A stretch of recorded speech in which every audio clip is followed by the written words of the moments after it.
Through the Looking Glass, and What Alice Found There, by Lewis Carroll. Chapter: A Looking Glass House. One thing was certain, that the white kitten had had nothing to do with it. It was the black kitten's fault entirely.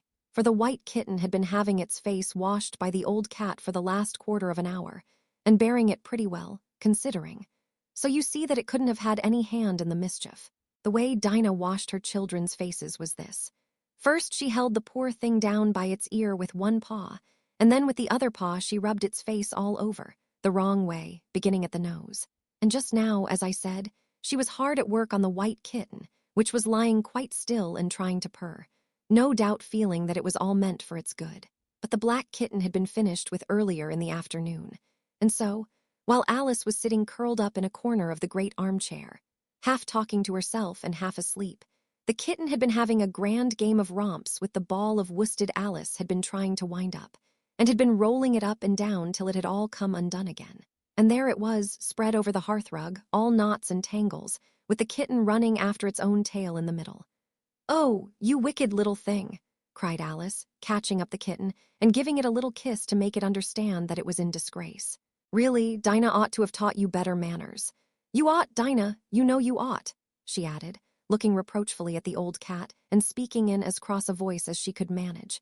And then she scrambled back into the armchair, taking the kitten and the worsted with her, and began winding up the ball again.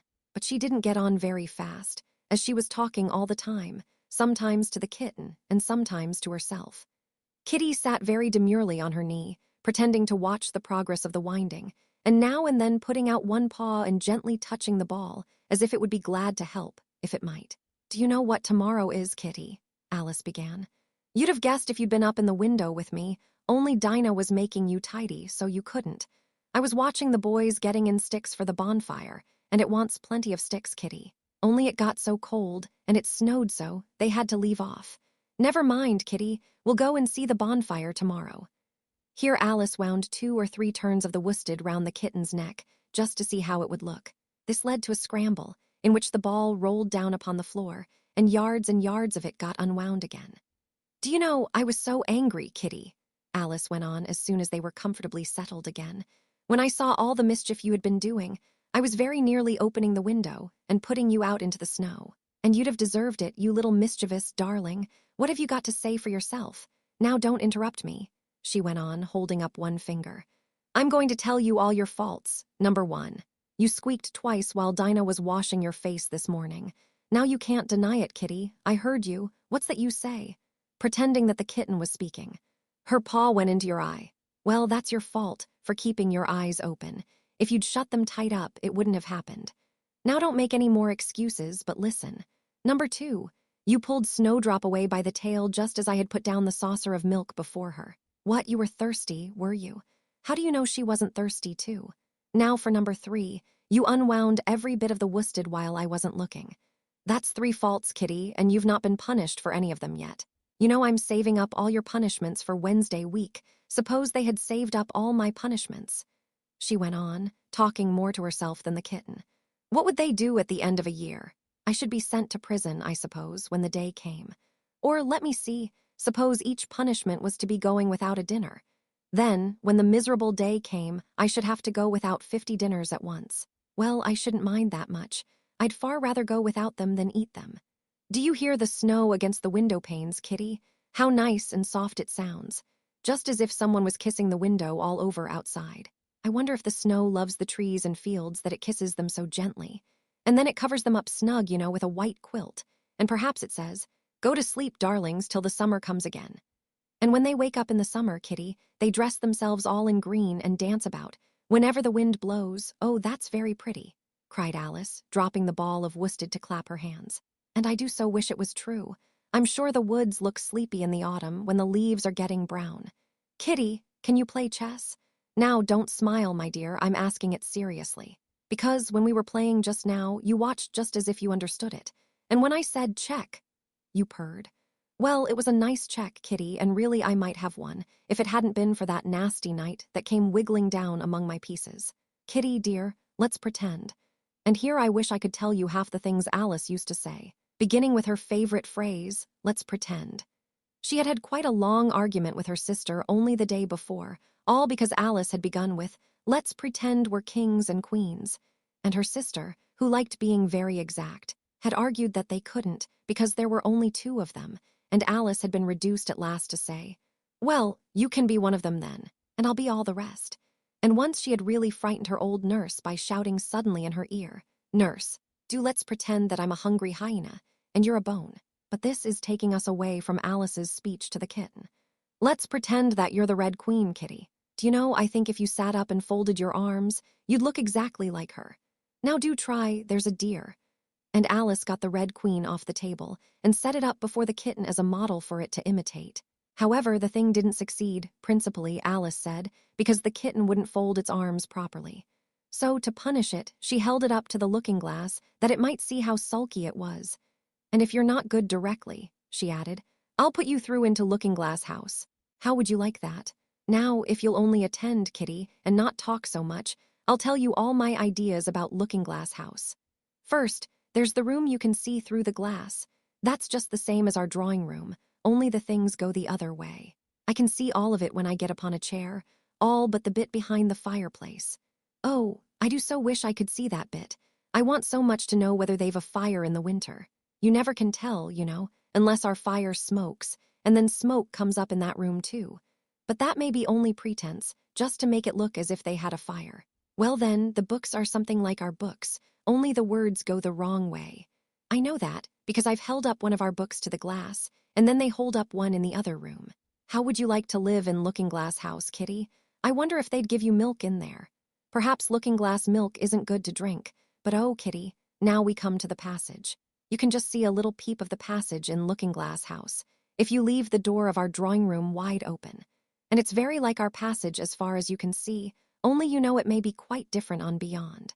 Oh, Kitty, how nice it would be if we could only get through into Looking-Glass House. I'm sure it's got, oh, such beautiful things in it.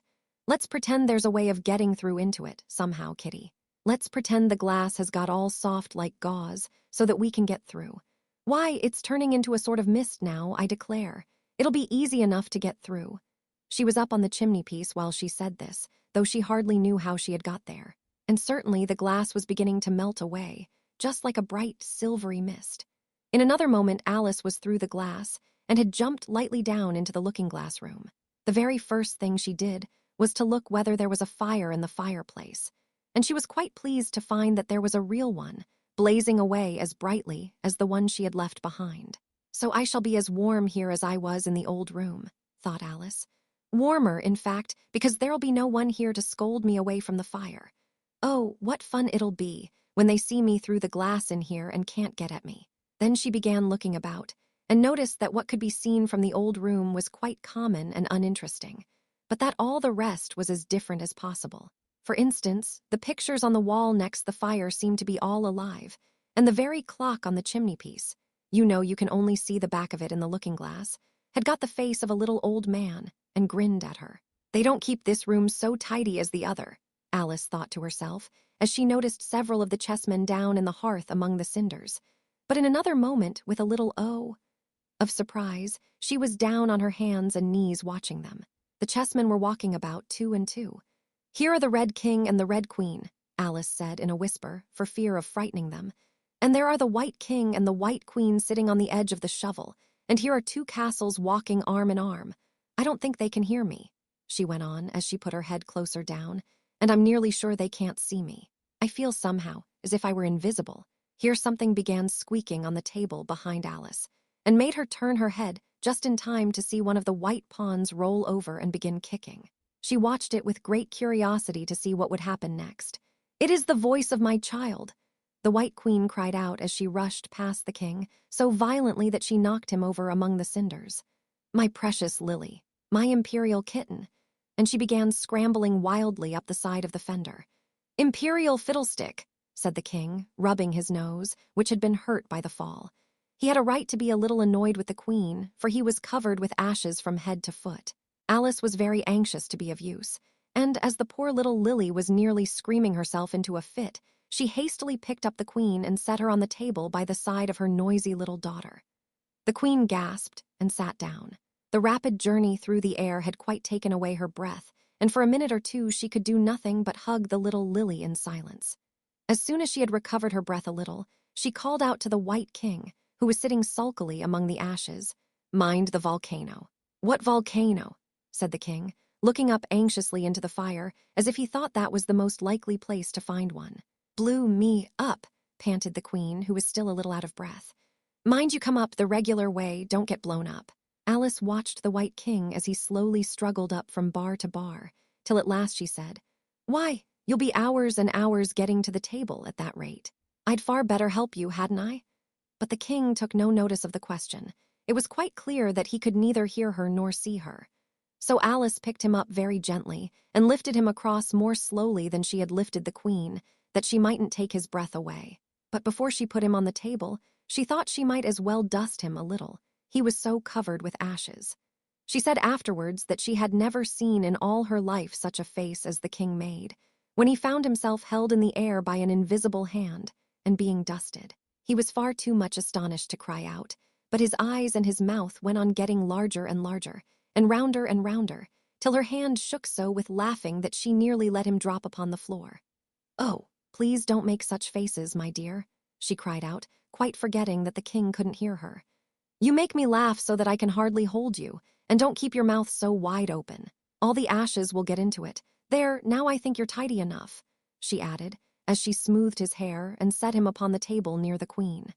The king immediately fell flat on his back and lay perfectly still, and Alice was a little alarmed at what she had done, and went round the room to see if she could find any water to throw over him. However, she could find nothing but a bottle of ink, and when she got back with it, she found he had recovered, and he and the queen were talking together in a frightened whisper, so low that Alice could hardly hear what they said. The king was saying, "I assure you, my dear, I turned cold to the very ends of my whiskers," to which the queen replied, "You haven't got any whiskers." "The horror of that moment," the king went on, "I shall never forget." "You will, though," the queen said, "if you don't make a memorandum of it." Alice looked on with great interest as the king took an enormous memorandum book out of his pocket and began writing. A sudden thought struck her, and she took hold of the end of the pencil, which came some way over his shoulder, and began writing for him. The poor king looked puzzled and unhappy, and struggled with the pencil for some time without saying anything. But Alice was too strong for him, and at last he panted out, "My dear, I really must get a thinner pencil. I can't manage this one a bit. It writes all manner of things that I don't intend." "What manner of things?" said the queen, looking over the book in which Alice had put "The White Knight is sliding down the poker. He balances very badly." "That's not a memorandum of your feelings." There was a book lying near Alice on the table, and while she sat watching the White King, for she was still a little anxious about him, and had the ink all ready to throw over him, in case he fainted again, she turned over the leaves to find some part that she could read. "For it's all in some language I don't know," she said to herself. It was like this: "Sevat itals 8 DNA, Gilurb Sati, Eba 8 Ni Elbmig DNA Urig Didi, Sevagorub 8 Uruesmim LLA, Ebargshu SH Taramam 8 DNA. She puzzled over this for some time, but at last a bright thought struck her. "Why, it's a looking-glass book, of course, and if I hold it up to a glass, the words will all go the right way again." This was the poem that Alice read: "Jabberwocky, 'twas brillig and the slithy toves, did gyre and gimble in the wabe. All mimsy were the borogoves, and the mome wraths out grabe. Beware the jabberwock, my son, the jaws that bite, the claws that catch. Beware the jubjub bird and shun the frumious bandersnatch." He took his vorpal's sword in hand.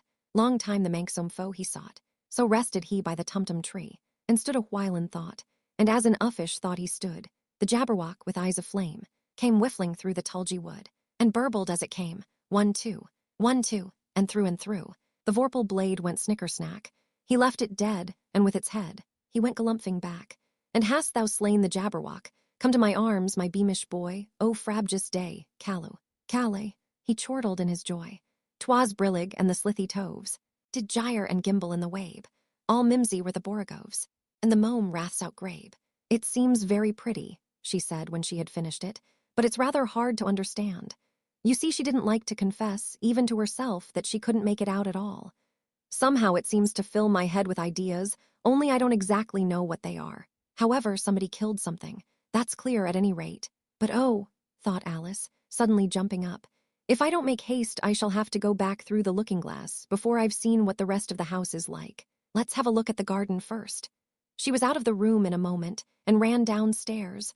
Or, at least, it wasn't exactly running, but a new invention of hers for getting downstairs quickly and easily, as Alice said to herself.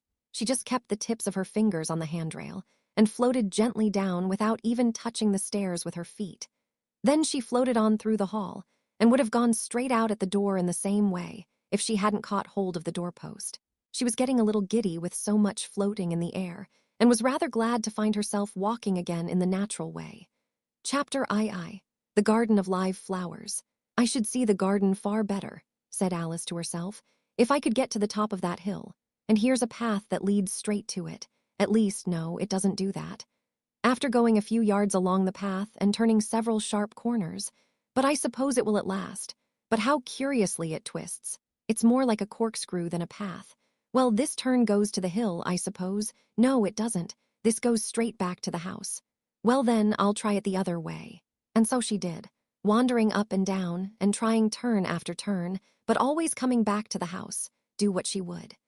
Indeed, once, when she turned a corner rather more quickly than usual, she ran against it before she could stop herself. It's no use talking about it, Alice said, looking up at the house and pretending it was arguing with her. I'm not going in again yet. I know I should have to get through the looking-glass again, back into the old room, and there'd be an end of all my adventures. So, resolutely turning her back upon the house, she set out once more down the path, determined to keep straight on till she got to the hill. For a few minutes all went on well, and she was just saying, I really shall do it this time, when the path gave a sudden twist and shook itself, as she described it afterwards. And the next moment she found herself actually walking in at the door. Oh, it's too bad, she cried. I never saw such a house for getting in the way, never. However, there was the hill full in sight, so there was nothing to be done but start again. This time she came upon a large flower bed with a border of daisies and a willow tree growing in the middle. Oh, Tiger Lily, said Alice, addressing herself to one that was waving gracefully about in the wind. I wish you could talk. We can talk, said the Tiger Lily, when there's anybody worth talking to. Alice was so astonished that she could not speak for a minute. It quite seemed to take her breath away. At length, as the Tiger Lily only went on waving about, she spoke again in a timid voice, almost in a whisper.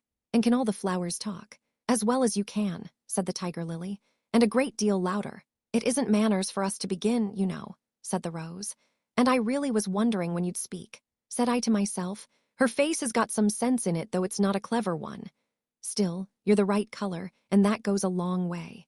I don't care about the color, the Tiger Lily remarked. If only her petals curled up a little more, she'd be all right.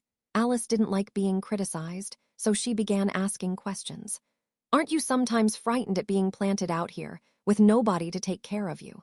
There's the tree in the middle, said the Rose. What else is it good for? But what could it do if any danger came? Alice asked. It says bow-wow, cried a daisy. That's why its branches are called boughs. Didn't you know that?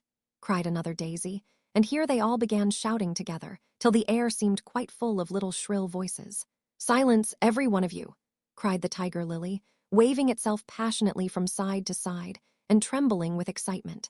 They know I can't get at them, it panted, bending its quivering head towards Alice, or they wouldn't dare to do it. Never mind, Alice said in a soothing tone, and stooping down to the daisies who were just beginning again, she whispered, If you don't hold your tongues, I'll pick you. There was silence in a moment, and several of the pink daisies turned white. That's right, said the Tiger Lily. The daisies are worst of all. When one speaks, they all begin together, and it's enough to make one wither to hear the way they go on. How is it you can all talk so nicely? Alice said, hoping to get it into a better temper by a compliment. I've been in many gardens before, but none of the flowers could talk. Put your hand down and feel the ground, said the Tiger Lily. Then you'll know why. Alice did so. It's very hard, she said, but I don't see what that has to do with it. In most gardens, the Tiger Lily said, they make the beds too soft so that the flowers are always asleep. This sounded a very good reason, and Alice was quite pleased to know it. I never thought of that before, she said. It's my opinion that you never think at all, the Rose said in a rather severe tone. I never saw anybody that looked stupider, a Violet said so suddenly that Alice quite jumped, for it hadn't spoken before. Hold your tongue, cried the Tiger Lily. As if you ever saw anybody. You keep your head under the leaves and snore away there till you know no more what's going on in the world than if you were a bud. Are there any more people in the garden besides me? Alice said, not choosing to notice the rose's last remark. There's one other flower in the garden that can move about like you, said the rose. I wonder how you do it. You're always wondering, said the tiger lily, but she's more bushy than you are. Is she like me? Alice asked eagerly, for the thought crossed her mind. There's another little girl in the garden somewhere.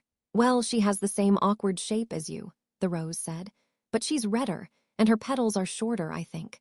Her petals are done up close, almost like a dahlia, the tiger lily interrupted.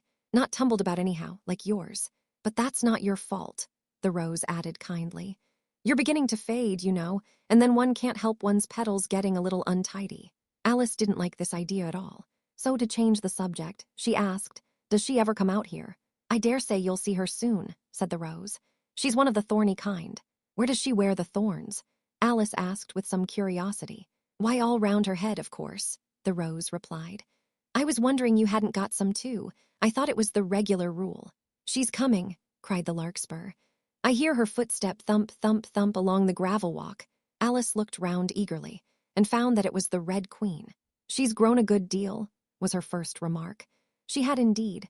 When Alice first found her in the ashes, she had been only 3 inches high, and here she was, half a head taller than Alice herself. It's the fresh air that does it, said the rose. Wonderfully fine air it is, out here. I think I'll go and meet her, said Alice, for though the flowers were interesting enough, she felt that it would be far grander to have a talk with a real queen. You can't possibly do that, said the rose. I should advise you to walk the other way. This sounded nonsense to Alice, so she said nothing, but set off at once towards the Red Queen. To her surprise, she lost sight of her in a moment and found herself walking in at the front door again.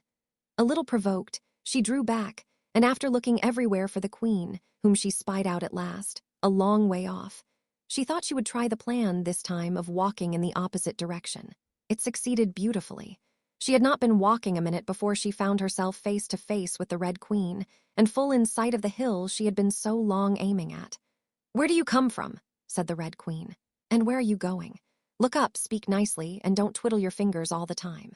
Alice attended to all these directions, and explained, as well as she could, that she had lost her way. I don't know what you mean by your way, said the Queen. All the ways about here belong to me, but why did you come out here at all? She added in a kinder tone. Curtsy while you're thinking what to say. It saves time. Alice wondered a little at this, but she was too much in awe of the Queen to disbelieve it. I'll try it when I go home, she thought to herself. The next time I'm a little late for dinner.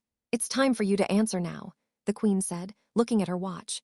Open your mouth a little wider when you speak, and always say, Your Majesty. I only wanted to see what the garden was like, Your Majesty. That's right, said the Queen, patting her on the head, which Alice didn't like at all. Though, when you say garden, I've seen gardens, compared with which this would be a wilderness. Alice didn't dare to argue the point, but went on. And I thought I'd try, and find my way to the top of that hill. When you say hill, the Queen interrupted, I could show you hills in comparison with which you'd call that a valley. No, I shouldn't, said Alice, surprised into contradicting her at last. A hill can't be a valley, you know. That would be nonsense. The Red Queen shook her head. You may call it nonsense if you like, she said, but I've heard nonsense, compared with which that would be as sensible as a dictionary. Alice curtsied again, as she was afraid from the Queen's tone that she was a little offended, and they walked on in silence till they got to the top of the little hill. For some minutes Alice stood without speaking, looking out in all directions over the country, and a most curious country it was. There were a number of tiny little brooks running straight across it from side to side, and the ground between was divided up into squares by a number of little green hedges that reached from brook to brook. I declare it's marked out just like a large chessboard, Alice said at last. There ought to be some men moving about somewhere, and so there are, she added in a tone of delight, and her heart began to beat quick with excitement as she went on. It's a great, huge game of chess that's being played, all over the world, if this is the world at all, you know. Oh, what fun it is. How I wish I was one of them. I wouldn't mind being a pawn if only I might join, though of course I should like to be a queen best. She glanced rather shyly at the real Queen as she said this, but her companion only smiled pleasantly and said, That's easily managed. You can be the White Queen's pawn if you like, as Lily's too young to play, and you're in the 2nd square to begin with. When you get to the 8th square, you'll be a queen. Just at this moment, somehow or other, they began to run. Alice never could quite make out, in thinking it over afterwards, how it was that they began. All she remembers is that they were running hand in hand, and the queen went so fast that it was all she could do to keep up with her. And still the queen kept crying, "Faster, faster!" But Alice felt she could not go faster, though she had not breath left to say so. The most curious part of the thing was that the trees and the other things round them never changed their places at all. However fast they went, they never seemed to pass anything. "I wonder if all the things move along with us," thought poor puzzled Alice, and the queen seemed to guess her thoughts, for she cried, "Faster! Don't try to talk." Not that Alice had any idea of doing that. She felt as if she would never be able to talk again, she was getting so much out of breath. And still the queen cried, "Faster, faster," and dragged her along. "Are we nearly there?" Alice managed to pant out at last. "Nearly there," the queen repeated. "Why, we passed it 10 minutes ago, faster." And they ran on for a time in silence, with the wind whistling in Alice's ears and almost blowing her hair off her head, she fancied. "Now, now," cried the queen. "Faster, faster!" And they went so fast that at last they seemed to skim through the air, hardly touching the ground with their feet, till suddenly, just as Alice was getting quite exhausted, they stopped, and she found herself sitting on the ground, breathless and giddy. The queen propped her up against a tree and said kindly, "You may rest a little now." Alice looked round her in great surprise. "Why, I do believe we've been under this tree the whole time. Everything's just as it was." "Of course it is," said the queen. "What would you have it?" "Well, in our country," said Alice, still panting a little, "you'd generally get to somewhere else, if you ran very fast for a long time, as we've been doing." "A slow sort of country," said the queen. "Now here, you see, it takes all the running you can do to keep in the same place. If you want to get somewhere else, you must run at least twice as fast as that." "I'd rather not try, please," said Alice. "I'm quite content to stay here, only I am so hot and thirsty." "I know what you'd like," the queen said good-naturedly, taking a little box out of her pocket. "Have a biscuit." Alice thought it would not be civil to say no, though it wasn't at all what she wanted. So she took it and ate it as well as she could, and it was very dry, and she thought she had never been so nearly choked in all her life. "While you're refreshing yourself," said the queen, "I'll just take the measurements." And she took a ribbon out of her pocket, marked in inches, and began measuring the ground and sticking little pegs in here and there. "At the end of 2 yards," she said, putting in a peg to mark the distance. "I shall give you your directions. Have another biscuit." "No, thank you," said Alice. "One's quite enough." "Thirst quenched, I hope," said the queen. Alice did not know what to say to this, but luckily the queen did not wait for an answer, but went on. "At the end of 3 yards I shall repeat them, for fear of your forgetting them. At the end of 4 I shall say goodbye, and at the end of 5 I shall go." She had got all the pegs put in by this time, and Alice looked on with great interest as she returned to the tree, and then began slowly walking down the row. At the 2-yard peg she faced round and said, "A pawn goes 2 squares in its first move, you know. So you'll go very quickly through the 3rd square, by railway, I should think, and you'll find yourself in the 4th square in no time. Well, that square belongs to Tweedledum and Tweedledee. The 5th is mostly water. The 6th belongs to Humpty Dumpty. But you make no remark." I didn't know I had to make one. Just then," Alice faltered out. "You should have said, 'It's extremely kind of you to tell me all this. However, we'll suppose it said, the 7th square is all forest. However, one of the knights will show you the way. And in the 8th square we shall be queens together, and it's all feasting and fun.'" Alice got up and curtsied, and sat down again. At the next peg the queen turned again, and this time she said, "Speak in French when you can't think of the English for a thing. Turn out your toes as you walk, and remember who you are." She did not wait for Alice to curtsy this time, but walked on quickly to the next peg, where she turned for a moment to say goodbye, and then hurried on to the last. How it happened, Alice never knew, but exactly as she came to the last peg, she was gone. Whether she vanished into the air, or whether she ran quickly into the wood, and she can run very fast, thought Alice. There was no way of guessing, but she was gone, and Alice began to remember that she was a pawn, and that it would soon be time for her to move. Chapter I. Looking-glass insects. Of course, the first thing to do was to make a grand survey of the country she was going to travel through. "It's something very like learning geography," thought Alice, as she stood on tiptoe in hopes of being able to see a little further. "Principal rivers, there are none. Principal mountains, I'm on the only one, but I don't think it's got any name. Principal towns, why, what are those creatures making honey down there? They can't be bees. Nobody ever saw bees a mile off, you know." And for some time she stood silent, watching one of them that was bustling about among the flowers, poking its proboscis into them. Just as if it was a regular bee, thought Alice. However, this was anything but a regular bee. In fact, it was an elephant, as Alice soon found out, though the idea quite took her breath away at first. And what enormous flowers they must be, was her next idea. Something like cottages with the roofs taken off and stalks put to them, and what quantities of honey they must make.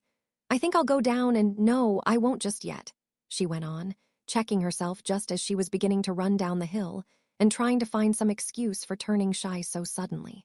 It'll never do to go down among them without a good long branch to brush them away, and what fun it'll be when they ask me how I like my walk. I shall say, oh, I like it well enough. Here came the favorite little toss of the head. Only it was so dusty and hot, and the elephants did tease so.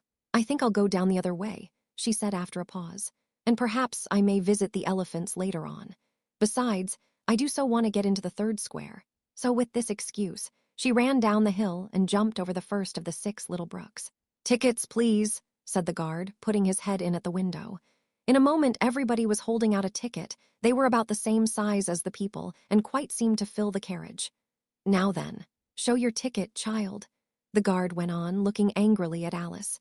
And a great many voices all said together, like the chorus of a song, thought Alice, "Don't keep him waiting, child. Why, his time is worth £1,000 a minute." "I'm afraid I haven't got one," Alice said in a frightened tone.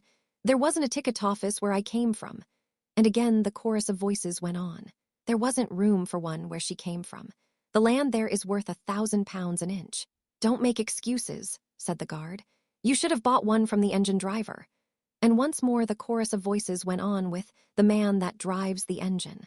"Why, the smoke alone is worth £1,000 a puff." Alice thought to herself, then there's no use in speaking.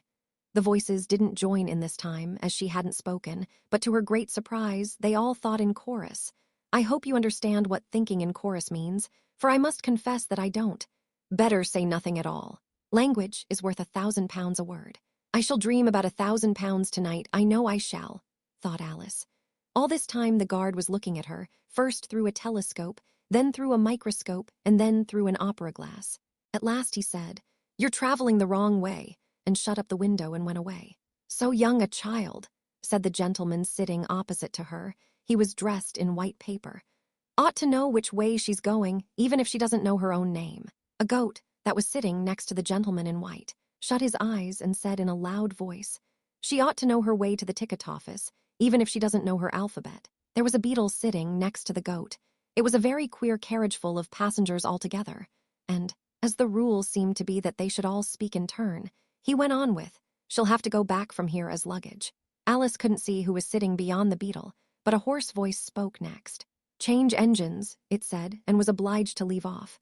"It sounds like a horse," Alice thought to herself, and an extremely small voice close to her ear said, "You might make a joke on that, something about horse and horse, you know." Then a very gentle voice in the distance said, "She must be labeled Lass with care, you know." And after that other voices went on, "What a number of people there are in the carriage," thought Alice, saying, "She must go by post, as she's got a head on her. She must be sent as a message by the telegraph. She must draw the train herself the rest of the way," and so on. But the gentleman dressed in white paper leaned forwards and whispered in her ear, "Never mind what they all say, my dear, but take a return ticket every time the train stops." "Indeed I shan't," Alice said rather impatiently. "I don't belong to this railway journey at all. I was in a wood just now, and I wish I could get back there." "You might make a joke on that," said the little voice close to her ear. "Something about you would if you could, you know." "Don't tease so," said Alice, looking about in vain to see where the voice came from. "If you're so anxious to have a joke made, why don't you make one yourself?" The little voice sighed deeply. It was very unhappy, evidently, and Alice would have said something pitying to comfort it. If it would only sigh like other people, she thought. But this was such a wonderfully small sigh that she wouldn't have heard it at all if it hadn't come quite close to her ear. The consequence of this was that it tickled her ear very much, and quite took off her thoughts from the unhappiness of the poor little creature. "I know you are a friend," the little voice went on, "a dear friend and an old friend, and you won't hurt me, though I am an insect." "What kind of insect?" Alice inquired a little anxiously. What she really wanted to know was whether it could sting or not, but she thought this wouldn't be quite a civil question to ask. "What then you don't?" the little voice began, when it was drowned by a shrill scream from the engine, and everybody jumped up in alarm, Alice among the rest. The horse, who had put his head out of the window, quietly drew it in and said, "It's only a brook we have to jump over." Everybody seemed satisfied with this, though Alice felt a little nervous at the idea of trains jumping at all. "However, it'll take us into the fourth square, that's some comfort," she said to herself. In another moment, she felt the carriage rise straight up into the air, and in her fright she caught at the thing nearest to her hand, which happened to be the goat's beard. But the beard seemed to melt away as she touched it, and she found herself sitting quietly under a tree, while the gnat, for that was the insect she had been talking to, was balancing itself on a twig just over her head and fanning her with its wings. It certainly was a very large gnat, about the size of a chicken, Alice thought. Still, she couldn't feel nervous with it after they had been talking together so long. "Then you don't like all insects," the gnat went on as quietly as if nothing had happened. "I like them when they can talk," Alice said. "None of them ever talk where I come from." "What sort of insects do you rejoice in where you come from?" the gnat inquired. "I don't rejoice in insects at all," Alice explained, "because I'm rather afraid of them, at least the large kinds. But I can tell you the names of some of them." "Of course they answer to their names," the gnat remarked carelessly. "I never knew them to do it." "What's the use of their having names?" the gnat said, "if they won't answer to them." "No use to them," said Alice, "but it's useful to the people who name them, I suppose. If not, why do things have names at all?" "I can't say," the gnat replied. "Further on in the wood down there, they've got no names. However, go on with your list of insects. You're wasting time." "Well, there's the horsefly," Alice began, counting off the names on her fingers. "All right," said the gnat. "Halfway up that bush you'll see a rocking horsefly if you look. It's made entirely of wood, and gets about by swinging itself from branch to branch." "What does it live on?" Alice asked with great curiosity. "Sap and sawdust," said the gnat. "Go on with the list." Alice looked up at the rocking horsefly with great interest, and made up her mind that it must have been just repainted. It looked so bright and sticky. And then she went on. "And there's the dragonfly. Look on the branch above your head," said the gnat, "and there you'll find a snap-dragonfly. Its body is made of plum pudding, its wings of holly leaves, and its head is a raisin burning in brandy." "And what does it live on?" "Frumenty and mince pie," the gnat replied, "and it makes its nest in a Christmas box." "And then there's the butterfly," Alice went on, after she had taken a good look at the insect with its head on fire, and had thought to herself, "I wonder if that's the reason insects are so fond of flying into candles, because they want to turn into snapdragonflies." "Crawling at your feet," said the gnat. Alice drew her feet back in some alarm. "You may observe a bread-in butterfly. Its wings are thin slices of bread-in butter, its body is a crust, and its head is a lump of sugar." "And what does it live on?" "Weak tea with cream in it."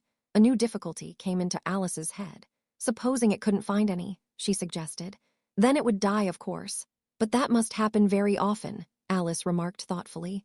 "It always happens," said the gnat. After this, Alice was silent for a minute or two, pondering. The gnat amused itself meanwhile by humming round and round her head. At last it settled again and remarked, "I suppose you don't want to lose your name." "No, indeed," Alice said a little anxiously. "And yet I don't know," the gnat went on in a careless tone. "Only think how convenient it would be if you could manage to go home without it. For instance, if the governess wanted to call you to your lessons, she would call out, 'Come here.' And there she would have to leave off, because there wouldn't be any name for her to call, and of course you wouldn't have to go, you know." "That would never do, I'm sure," said Alice.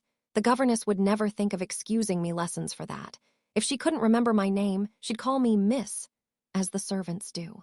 "Well, if she said Miss, and didn't say anything more," the gnat remarked, "of course you'd miss your lessons." "That's a joke. I wish you had made it." "Why do you wish I had made it?" Alice asked. "It's a very bad one." But the gnat only sighed deeply, while 2 large tears came rolling down its cheeks. "You shouldn't make jokes," Alice said, "if it makes you so unhappy." Then came another of those melancholy little sighs, and this time the poor gnat really seemed to have sighed itself away. For, when Alice looked up, there was nothing whatever to be seen on the twig, and as she was getting quite chilly with sitting still so long, she got up and walked on. She very soon came to an open field, with a wood on the other side of it. It looked much darker than the last wood, and Alice felt a little timid about going into it. However, on second thoughts, she made up her mind to go on. "For I certainly won't go back," she thought to herself, and this was the only way to the 8th square. "This must be the wood," she said thoughtfully to herself, where things have no names. I wonder what'll become of my name when I go in. I shouldn't like to lose it at all, because they'd have to give me another, and it would be almost certain to be an ugly one. But then the fun would be trying to find the creature that had got my old name. That's just like the advertisements, when people lose dogs, answers to the name of Dash. Had on a brass collar, just fancy calling everything you met Alice, till one of them answered. Only they wouldn't answer at all, if they were wise. She was rambling on in this way when she reached the wood. It looked very cool and shady. Well, at any rate, it's a great comfort, she said as she stepped under the trees. After being so hot, to get into what? She went on, rather surprised at not being able to think of the word. I mean to get under this, putting her hand on the trunk of the tree. What does it call itself, I wonder? I do believe it's got no name. Why, to be sure it hasn't. She stood silent for a minute, thinking. Then she suddenly began again. Then it really has happened after all. And now who am I? I will remember if I can. I'm determined to do it. But being determined didn't help much, and all she could say, after a great deal of puzzling, was, L, I know it begins with L. Just then a fawn came wandering by. It looked at Alice with its large, gentle eyes, but didn't seem at all frightened. Here then, Alice said, as she held out her hand and tried to stroke it, but it only started back a little and then stood looking at her again. What do you call yourself? The fawn said at last, such a soft, sweet voice it had. I wish I knew, thought poor Alice. She answered rather sadly, nothing just now. Think again, it said. That won't do. Alice thought, but nothing came of it. Please, would you tell me what you call yourself? She said timidly. I think that might help a little. I'll tell you, if you'll move a little further on, the fawn said. I can't remember here. So they walked on together though the wood, Alice with her arms clasped lovingly round the soft neck of the fawn, till they came out into another open field. And here the fawn gave a sudden bound into the air and shook itself free from Alice's arms. I'm a fawn, it cried out in a voice of delight, and, dear me, you're a human child. A sudden look of alarm came into its beautiful brown eyes, and in another moment it had darted away at full speed. Alice stood looking after it, almost ready to cry with vexation at having lost her dear little fellow-traveler so suddenly. However, I know my name now, she said. That's some comfort. Alice, Alice, I won't forget it again. And now, which of these finger posts ought I to follow, I wonder? It was not a very difficult question to answer, as there was only one road through the wood, and the two finger posts both pointed along it. I'll settle it, Alice said to herself, when the road divides and they point different ways. But this did not seem likely to happen. She went on and on, a long way, but wherever the road divided there were sure to be two finger posts pointing the same way, one marked to Tweedledum's house, and the other to the house of Tweedlede. I do believe, said Alice at last, that they live in the same house. I wonder I never thought of that before, but I can't stay there long. I'll just call and say, how do you do, and ask them the way out of the wood. If I could only get to the 8th square before it gets dark. So she wandered on, talking to herself as she went, till on turning a sharp corner, she came upon two fat little men, so suddenly that she could not help starting back. But in another moment she recovered herself, feeling sure that they must be. Chapter IV, Tweedledum and Tweedledee. They were standing under a tree, each with an arm round the other's neck, and Alice knew which was which in a moment, because one of them had Dum embroidered on his collar, and the other D. I suppose they've each got Tweedle round at the back of the collar, she said to herself. They stood so still that she quite forgot they were alive, and she was just looking round to see if the word Tweedle was written at the back of each collar, when she was startled by a voice coming from the one marked Dum. If you think we're waxworks, he said, you ought to pay, you know. Waxworks weren't made to be looked at for nothing, nohow. Contrariwise, added the one marked D. If you think we're alive, you ought to speak. I'm sure I'm very sorry, was all Alice could say, for the words of the old song kept ringing through her head like the ticking of a clock, and she could hardly help saying them out loud. Tweedledum and Tweedledee agreed to have a battle, for Tweedledum, said Tweedledee, had spoiled his nice new rattle. Just then flew down a monstrous crow, as black as a tar barrel, which frightened both the heroes so. They quite forgot their quarrel. I know what you're thinking about, said Tweedledum, but it isn't so, nohow. Contrariwise, continued Tweedledee, if it was so, it might be, and if it were so, it would be, but as it isn't, it ain't. That's logic. I was thinking, Alice said very politely, which is the best way out of this wood? It's getting so dark. Would you tell me, please? But the little men only looked at each other and grinned. They looked so exactly like a couple of great schoolboys that Alice couldn't help pointing her finger at Tweedledum and saying, "First boy." "No how," Tweedledum cried out briskly and shut his mouth up again with a snap. "Next boy," said Alice, passing on to Tweedledee, though she felt quite certain he would only shout out contrariwise. And so he did. "You've been wrong," cried Tweedledum. "The first thing in a visit is to say, 'How d'ye do?' and shake hands." And here the two brothers gave each other a hug, and then they held out the two hands that were free to shake hands with her. Alice did not like shaking hands with either of them first, for fear of hurting the other one's feelings. So, as the best way out of the difficulty, she took hold of both hands at once. The next moment they were dancing round in a ring. This seemed quite natural, she remembered afterwards, and she was not even surprised to hear music playing. It seemed to come from the tree under which they were dancing, and it was done, as well as she could make it out, by the branches rubbing one across the other, like fiddles and fiddlesticks. "But it certainly was funny," Alice said afterwards, when she was telling her sister the history of all this, "to find myself singing 'Here We Go Round the Mulberry Bush.' I don't know when I began it, but somehow I felt as if I'd been singing it a long, long time." The other two dancers were fat, and very soon out of breath. "4 times round is enough for one dance," Tweedledum panted out, and they left off dancing as suddenly as they had begun. The music stopped at the same moment. Then they let go of Alice's hands and stood looking at her for a minute. There was a rather awkward pause, as Alice didn't know how to begin a conversation with people she had just been dancing with. It would never do to say, "How d'ye do?" now, she said to herself. "We seem to have got beyond that, somehow. I hope you're not much tired," she said at last. "Nohow, and thank you very much for asking," said Tweedledum. "So much obliged," added Tweedledee. "You like poetry?" "Yees, pretty well, some poetry," Alice said doubtfully. "Would you tell me which road leads out of the wood?" "What shall I repeat to her?" said Tweedledee, looking round at Tweedledum with great solemn eyes and not noticing Alice's question. "The Walrus and the Carpenter is the longest," Tweedledum replied, giving his brother an affectionate hug. Tweedledee began instantly. The sun was shining. Here Alice ventured to interrupt him. "If it's very long," she said, as politely as she could, "would you please tell me first which road?" Tweedledee smiled gently and began again. The sun was shining on the sea, shining with all his might. He did his very best to make the billows smooth and bright. And this was odd, because it was the middle of the night. The moon was shining sulkily, because she thought the sun had got no business to be there. After the day was done. "It's very rude of him," she said, "to come and spoil the fun." The sea was wet as wet could be. The sands were dry as dry. You could not see a cloud because no cloud was in the sky. No birds were flying overhead. There were no birds to fly. The Walrus and the Carpenter were walking close at hand. They wept like anything to see. Such quantities of sand. If this were only cleared away, they said, it would be grand. If 7 maids with 7 mops swept it for half a year, do you suppose, the Walrus said, that they could get it clear? "I doubt it," said the Carpenter, and shed a bitter tear. "Oh, oysters, come and walk with us," the Walrus did beseech. "A pleasant walk, a pleasant talk, along the briny beach. We cannot do with more than 4, to give a hand to each." The eldest oyster looked at him, but never a word he said. The eldest oyster winked his eye, and shook his heavy head, meaning to say he did not choose to leave the oyster bed. But 4 young oysters hurried up, all eager for the treat. Their coats were brushed, their faces washed, their shoes were clean and neat. And this was odd because, they hadn't any feet.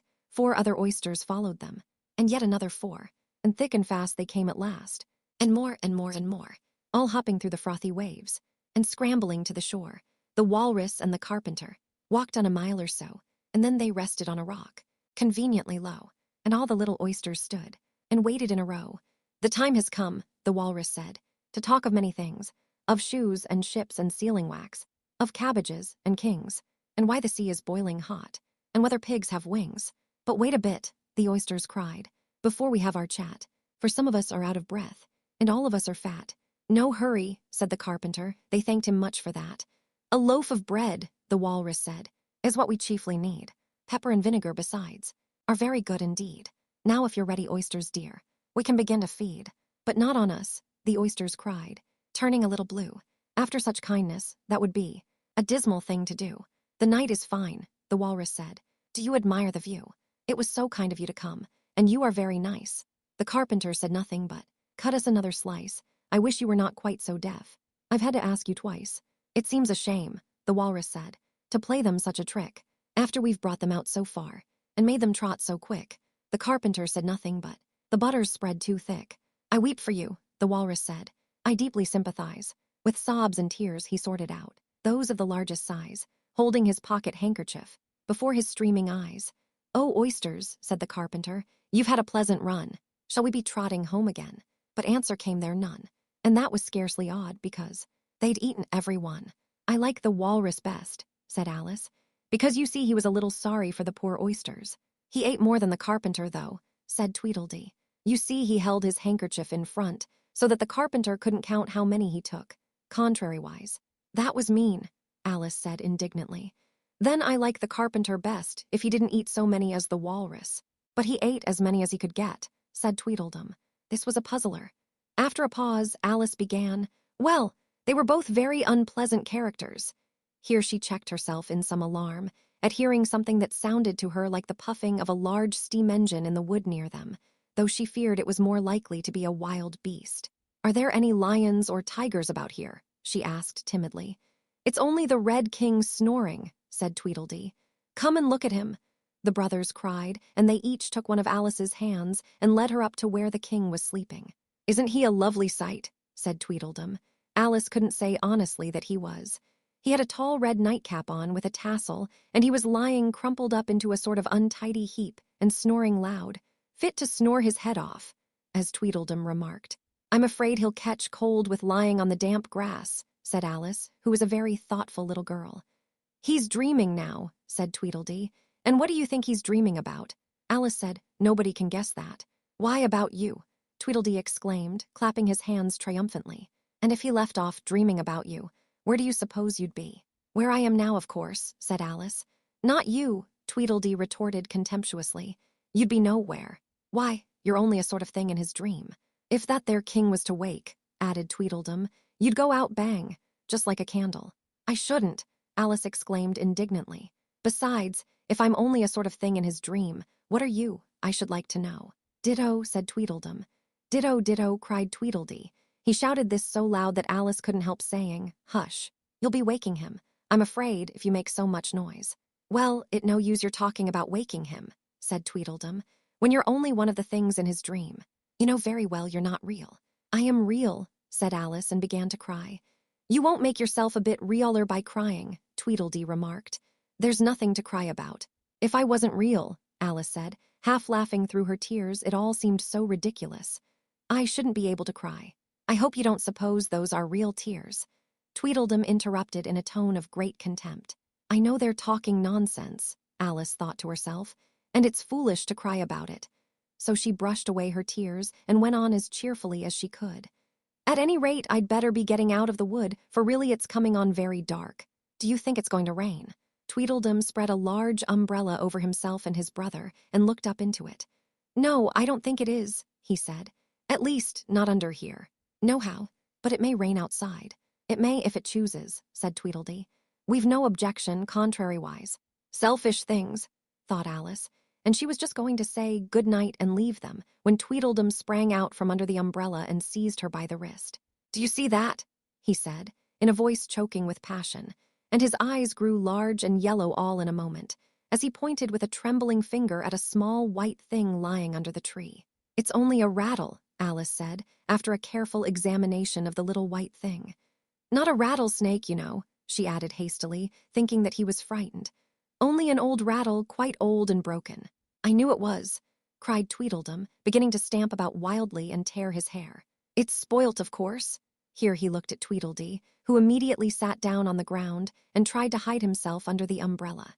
Alice laid her hand upon his arm and said in a soothing tone, You needn't be so angry about an old rattle. But it isn't old, Tweedledum cried in a greater fury than ever. It's new, I tell you. I bought it yesterday, my nice new rattle. And his voice rose to a perfect scream. All this time Tweedledee was trying his best to fold up the umbrella with himself in it, which was such an extraordinary thing to do that it quite took off Alice's attention from the angry brother. But he couldn't quite succeed, and it ended in his rolling over, bundled up in the umbrella with only his head out. And there he lay, opening and shutting his mouth and his large eyes, looking more like a fish than anything else, Alice thought. Of course you agree to have a battle, Tweedledum said in a calmer tone. I suppose so, the other sulkily replied as he crawled out of the umbrella. Only she must help us to dress up, you know. So the two brothers went off hand in hand into the wood and returned in a minute with their arms full of things, such as bolsters, blankets, hearthrugs, tablecloths, dish covers, and coal scuttles. I hope you're a good hand at pinning and tying strings, Tweedledum remarked.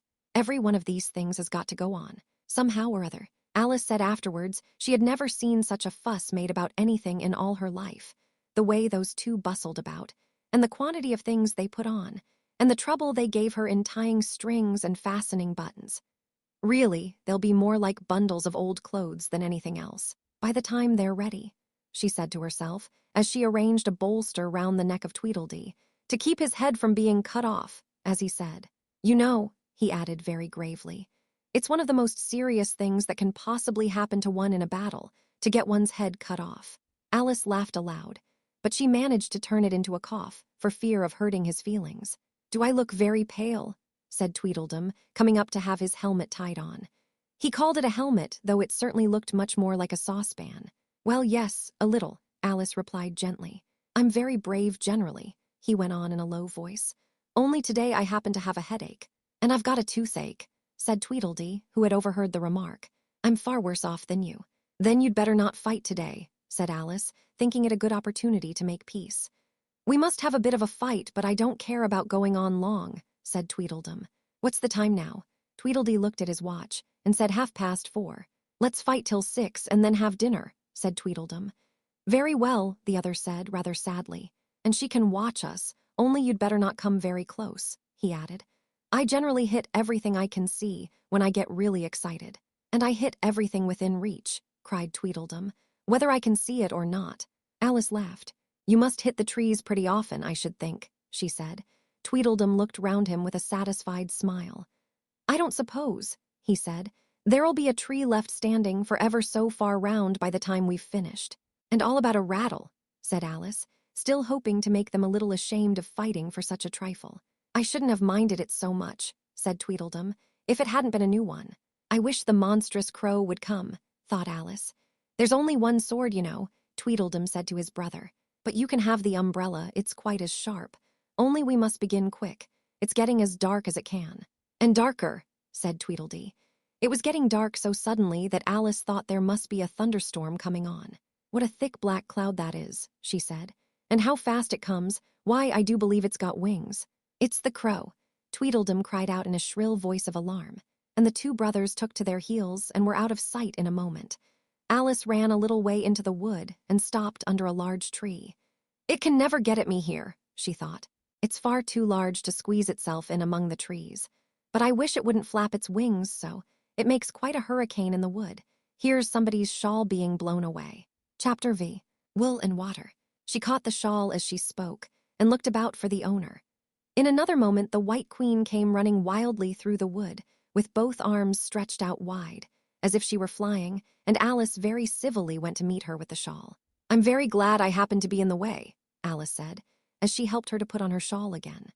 The White Queen only looked at her in a helpless, frightened sort of way, and kept repeating something in a whisper to herself that sounded like bread and butter, and Alice felt that if there was to be any conversation at all, she must manage it herself. So she began rather timidly. Am I addressing the White Queen? Well, yes, if you call that addressing, the Queen said. It isn't my notion of the thing at all. Alice thought it would never do to have an argument at the very beginning of their conversation, so she smiled and said, If your Majesty will only tell me the right way to begin, I'll do it as well as I can. But I don't want it done at all, groaned the poor Queen. I've been addressing myself for the last 2 hours. It would have been all the better, as it seemed to Alice, if she had got someone else to dress her. She was so dreadfully untidy. Every single thing's crooked, Alice thought to herself, and she's all over pins. May I put your shawl straight for you? She added aloud. I don't know what's the matter with it, the Queen said in a melancholy voice. It's out of temper, I think. I've pinned it here, and I've pinned it there, but there's no pleasing it. It can't go straight, you know, if you pin it all on one side, Alice said, as she gently put it right for her. And dear me, what a state your hair is in. The brush has got entangled in it, the Queen said with a sigh, and I lost the comb yesterday. Alice carefully released the brush and did her best to get the hair into order. Come, you look rather better now, she said, after altering most of the pins. But really you should have a lady's maid. I'm sure I'll take you with pleasure, the Queen said. 2 a week and jam every other day. Alice couldn't help laughing as she said, I don't want you to hire me, and I don't care for jam. It's very good jam, said the Queen. Well, I don't want any today at any rate. You couldn't have it if you did want it, the Queen said. The rule is jam tomorrow and jam yesterday, but never jam today. It must come sometimes to jam today, Alice objected. No, it can't, said the Queen. It's jam every other day. Today isn't any other day, you know. I don't understand you, said Alice. It's dreadfully confusing. That's the effect of living backwards, the Queen said kindly. It always makes one a little giddy at first. Living backwards, Alice repeated in great astonishment. I never heard of such a thing. But there's one great advantage in it. That one's memory works both ways. I'm sure mine only works one way, Alice remarked. I can't remember things before they happen. It's a poor sort of memory that only works backwards, the Queen remarked.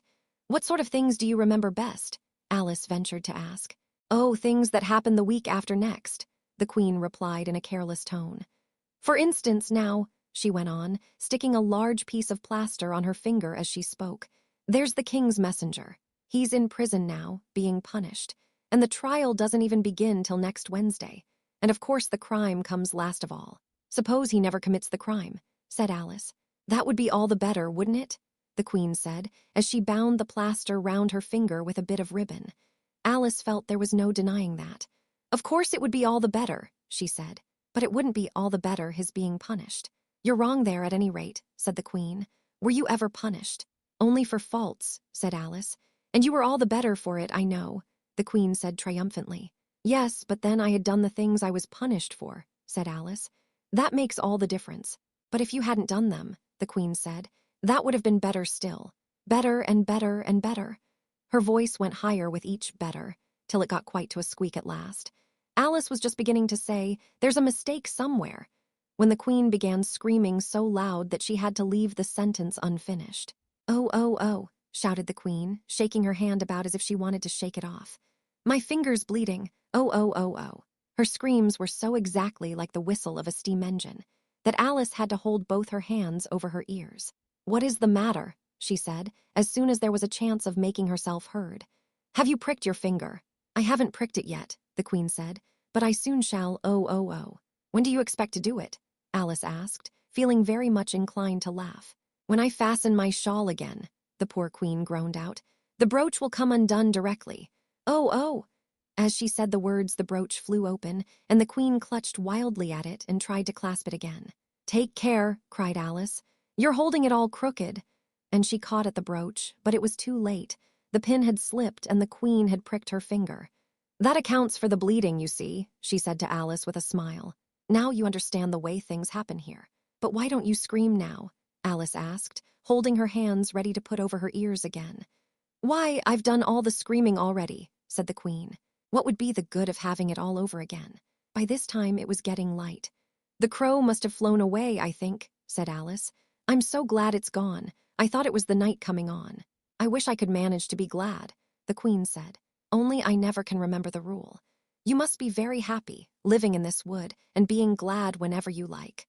Only it is so very lonely here, Alice said in a melancholy voice. And at the thought of her loneliness, 2 large tears came rolling down her cheeks. Oh, don't go on like that, cried the poor Queen, wringing her hands in despair. Consider what a great girl you are. Consider what a long way you've come today. Consider what o'clock it is. Consider anything, only don't cry. Alice could not help laughing at this, even in the midst of her tears.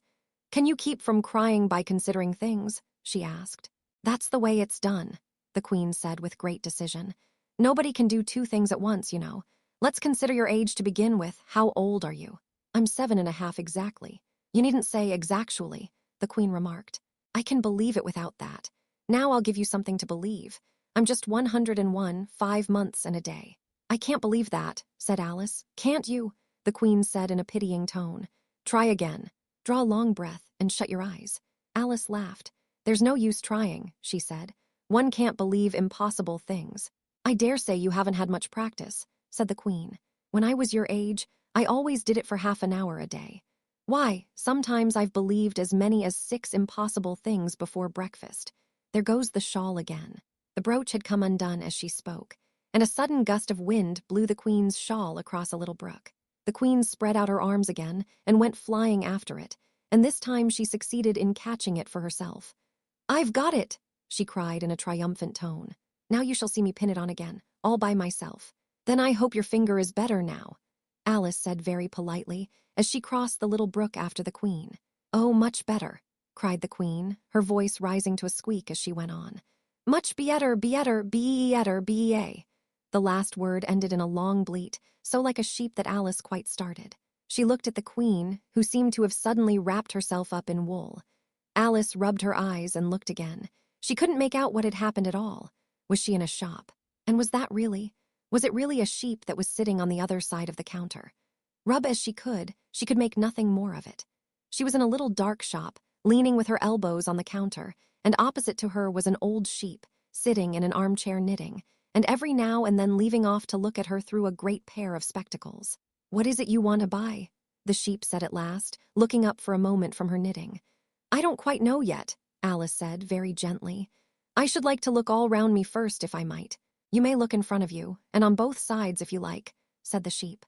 "But you can't look all round you, unless you've got eyes at the back of your head." But these, as it happened, Alice had not got. So she contented herself with turning round, looking at the shelves as she came to them. The shop seemed to be full of all manner of curious things. But the oddest part of it all was that whenever she looked hard at any shelf to make out exactly what it had on it, that particular shelf was always quite empty, though the others round it were crowded as full as they could hold. "Things flow about so here," she said at last in a plaintive tone, after she had spent a minute or so in vainly pursuing a large bright thing that looked sometimes like a doll and sometimes like a workbox, and was always in the shelf next above the one she was looking at. "And this one is the most provoking of all. But I'll tell you what," she added, as a sudden thought struck her, "I'll follow it up to the very top shelf of all. It'll puzzle it to go through the ceiling, I expect." But even this plan failed. The thing went through the ceiling as quietly as possible, as if it were quite used to it. "Are you a child or a teetotum?" the sheep said, as she took up another pair of needles. "You'll make me giddy soon, if you go on turning round like that." She was now working with 14 pairs at once, and Alice couldn't help looking at her in great astonishment. "How can she knit with so many?" the puzzled child thought to herself. "She gets more and more like a porcupine every minute." "Can you row?" the sheep asked, handing her a pair of knitting needles as she spoke. "Yes, a little, but not on land, and not with needles," Alice was beginning to say, when suddenly the needles turned into oars in her hands, and she found they were in a little boat, gliding along between banks. So there was nothing for it but to do her best. "Feather!" cried the sheep, as she took up another pair of needles. This didn't sound like a remark that needed any answer, so Alice said nothing, but pulled away. There was something very queer about the water, she thought, as every now and then the oars got fast in it and would hardly come out again. "Feather! Feather!" the sheep cried again, taking more needles. "You'll be catching a crab directly." "A dear little crab," thought Alice. "I should like that. Didn't you hear me say feather?" the sheep cried angrily, taking up quite a bunch of needles. "Indeed I did," said Alice. "You've said it very often and very loud. Please, where are the crabs?"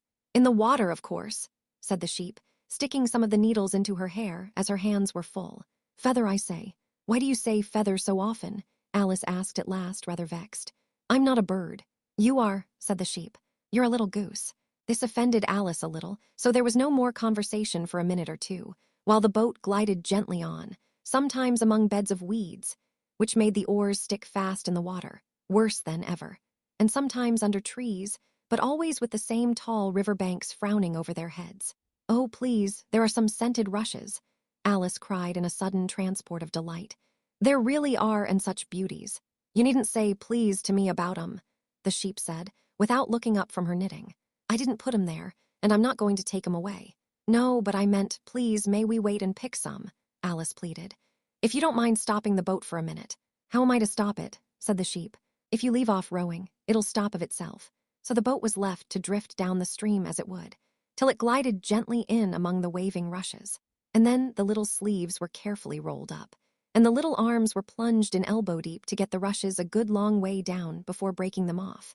And for a while Alice forgot all about the sheep and the knitting, as she bent over the side of the boat, with just the ends of her tangled hair dipping into the water. while with bright, eager eyes, she caught at one bunch after another of the darling scented rushes. "I only hope the boat won't tipple over," she said to herself. "Oh, what a lovely one, only I couldn't quite reach it." And it certainly did seem a little provoking, almost as if it happened on purpose, she thought, that, though she managed to pick plenty of beautiful rushes as the boat glided by, there was always a more lovely one that she couldn't reach. "The prettiest are always further," she said at last, with a sigh at the obstinacy of the rushes in growing so far off. As, with flushed cheeks and dripping hair and hands, she scrambled back into her place and began to arrange her newfound treasures. What mattered it to her just then that the rushes had begun to fade, and to lose all their scent and beauty from the very moment that she picked them? Even real scented rushes, last only a very little while, and these, being dream rushes, melted away almost like snow, as they lay in heaps at her feet.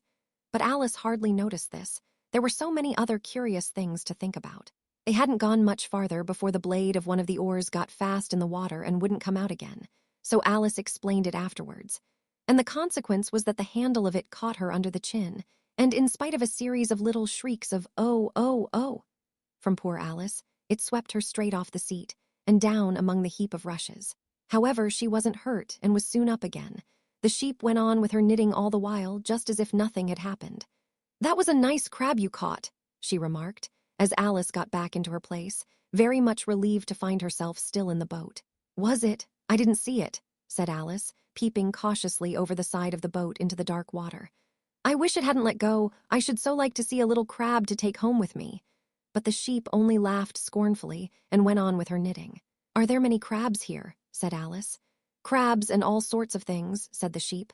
"Plenty of choice, only make up your mind. Now, what do you want to buy?" "To buy," Alice echoed in a tone that was half astonished and half frightened, for the oars, and the boat, and the river had vanished all in a moment, and she was back again in the little dark shop. "I should like to buy an egg, please," she said timidly. "How do you sell them?" "5 farthing for one, 2 for 2, the sheep replied. "Then 2 are cheaper than 1, Alice said in a surprised tone, taking out her purse. "Only you must eat them both if you buy 2, said the sheep. "Then I'll have 1, please," said Alice, as she put the money down on the counter. For she thought to herself, they mightn't be at all nice, The sheep took the money and put it away in a box. Then she said, "I never put things into people's hands. That would never do. You must get it for yourself." And so saying, she went off to the other end of the shop and set the egg upright on a shelf. "I wonder why it wouldn't do," thought Alice, as she groped her way among the tables and chairs, for the shop was very dark towards the end. "The egg seems to get further away the more I walk towards it. Let me see, is this a chair? Why, it's got branches, I declare. How very odd to find trees growing here. And actually here's a little brook. Well, this is the very queerest shop I ever saw." So she went on, wondering more and more at every step, as everything turned into a tree the moment she came up to it, and she quite expected the egg to do the same. Chapter VI, Humpty Dumpty. However, the egg only got larger and larger, and more human. When she had come within a few yards of it, she saw that it had eyes and a nose and mouth. And when she had come close to it, she saw clearly that it was Humpty Dumpty himself. "It can't be anybody else," she said to herself. "I'm as certain of it as if his name were written all over his face. It might have been written 100 times, easily, on that enormous face." Humpty Dumpty was sitting with his legs crossed, like a Turk, on the top of a high wall, such a narrow one that Alice quite wondered how he could keep his balance. And as his eyes were steadily fixed in the opposite direction, and he didn't take the least notice of her, she thought he must be a stuffed figure after all. "And how exactly like an egg he is," she said aloud, standing with her hands ready to catch him, for she was every moment expecting him to fall. "It's very provoking," Humpty Dumpty said after a long silence, looking away from Alice as he spoke. "To be called an egg, very." "I said you looked like an egg, sir," Alice gently explained. "And some eggs are very pretty, she added, hoping to turn her remark into a sort of a compliment. "Some people," said Humpty Dumpty, looking away from her as usual, "have no more sense than a baby." Alice didn't know what to say to this. It wasn't at all like conversation, she thought, as he never said anything to her. In fact, his last remark was evidently addressed to a tree, so she stood and softly repeated to herself, "Humpty Dumpty sat on a wall. Humpty Dumpty had a great fall. All the king's horses and all the king's men couldn't put Humpty Dumpty in his place again. That last line is much too long for the poetry," she added, almost out loud, forgetting that Humpty Dumpty would hear her. Don't stand there chattering to yourself like that, Humpty Dumpty said, looking at her for the first time. But tell me your name and your business. My name is Alice, but it's a stupid enough name. Humpty Dumpty interrupted impatiently. What does it mean? Must a name mean something? Alice asked doubtfully. Of course it must, Humpty Dumpty said with a short laugh. My name means the shape I am, and a good handsome shape it is, too. With a name like yours, you might be any shape almost. Why do you sit out here all alone? Said Alice, not wishing to begin an argument.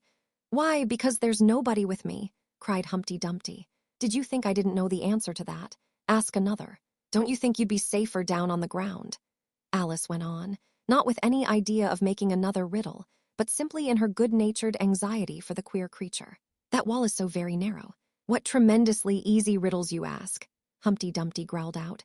Of course I don't think so. Why, if ever I did fall off, which there's no chance of, but if I did— Here he pursed his lips and looked so solemn and grand that Alice could hardly help laughing. If I did fall, he went on, the king has promised me, with his very own mouth, to send all his horses and all his men. Alice interrupted, rather unwisely.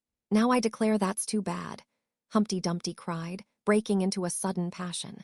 You've been listening at doors and behind trees and down chimneys, or you couldn't have known it. I haven't indeed, Alice said very gently. It's in a book. Ah, well, they may write such things in a book, Humpty Dumpty said in a calmer tone. That's what you call a history of England, that is. Now, take a good look at me. I'm one that has spoken to a king, I am. Mayhap you'll never see such another. And to show you I'm not proud, you may shake hands with me. And he grinned almost from ear to ear as he leant forwards, and as nearly as possible fell off the wall in doing so, and offered Alice his hand. She watched him a little anxiously as she took it. If he smiled much more, the ends of his mouth might meet behind, she thought, and then I don't know what would happen to his head. I'm afraid it would come off. Yes, all his horses and all his men, Humpty Dumpty went on. They'd pick me up again in a minute, they would. However, this conversation is going on a little too fast. Let's go back to the last remark but one. I'm afraid I can't quite remember it, Alice said very politely. In that case we start fresh, said Humpty Dumpty, and it's my turn to choose a subject. He talks about it just as if it was a game, thought Alice. So here's a question for you. How old did you say you were? Alice made a short calculation and said, 7 years and 6 months. Wrong, Humpty Dumpty exclaimed triumphantly. You never said a word like it. Either you meant, how old are you? Alice explained. If I'd meant that, I'd have said it, said Humpty Dumpty. Alice didn't want to begin another argument, so she said nothing. 7 years and 6 months, Humpty Dumpty repeated thoughtfully. An uncomfortable sort of age. Now if you'd asked my advice, I'd have said leave off at 7, but it's too late now. I never ask advice about growing, Alice said indignantly. Too proud, the other inquired. Alice felt even more indignant at this suggestion. I mean, she said, that one can't help growing older. One can't, perhaps, said Humpty Dumpty, but 2 can. With proper assistance, you might have left off at 7. What a beautiful belt you've got on, Alice suddenly remarked. They had quite enough of the subject of age, she thought, and if they really were to take turns in choosing subjects, it was her turn now. At least, she corrected herself on second thoughts. A beautiful cravat, I should have said. No, a belt, I mean. I beg your pardon, she added in dismay, for Humpty Dumpty looked thoroughly offended, and she began to wish she hadn't chosen that subject. If I only knew, she thought to herself, which was neck and which was waist. Evidently Humpty Dumpty was very angry, though he said nothing for a minute or two. When he did speak again, it was in a deep growl.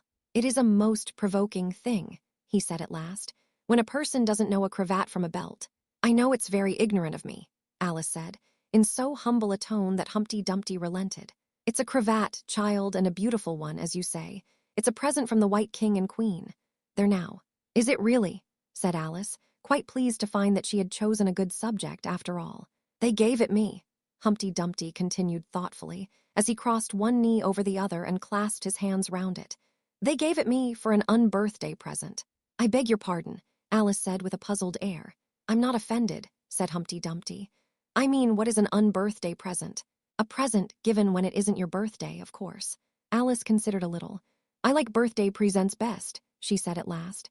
You don't know what you're talking about, cried Humpty Dumpty. How many days are there in a year? 365, said Alice. And how many birthdays have you? 1. And if you take 1 from 365, what remains?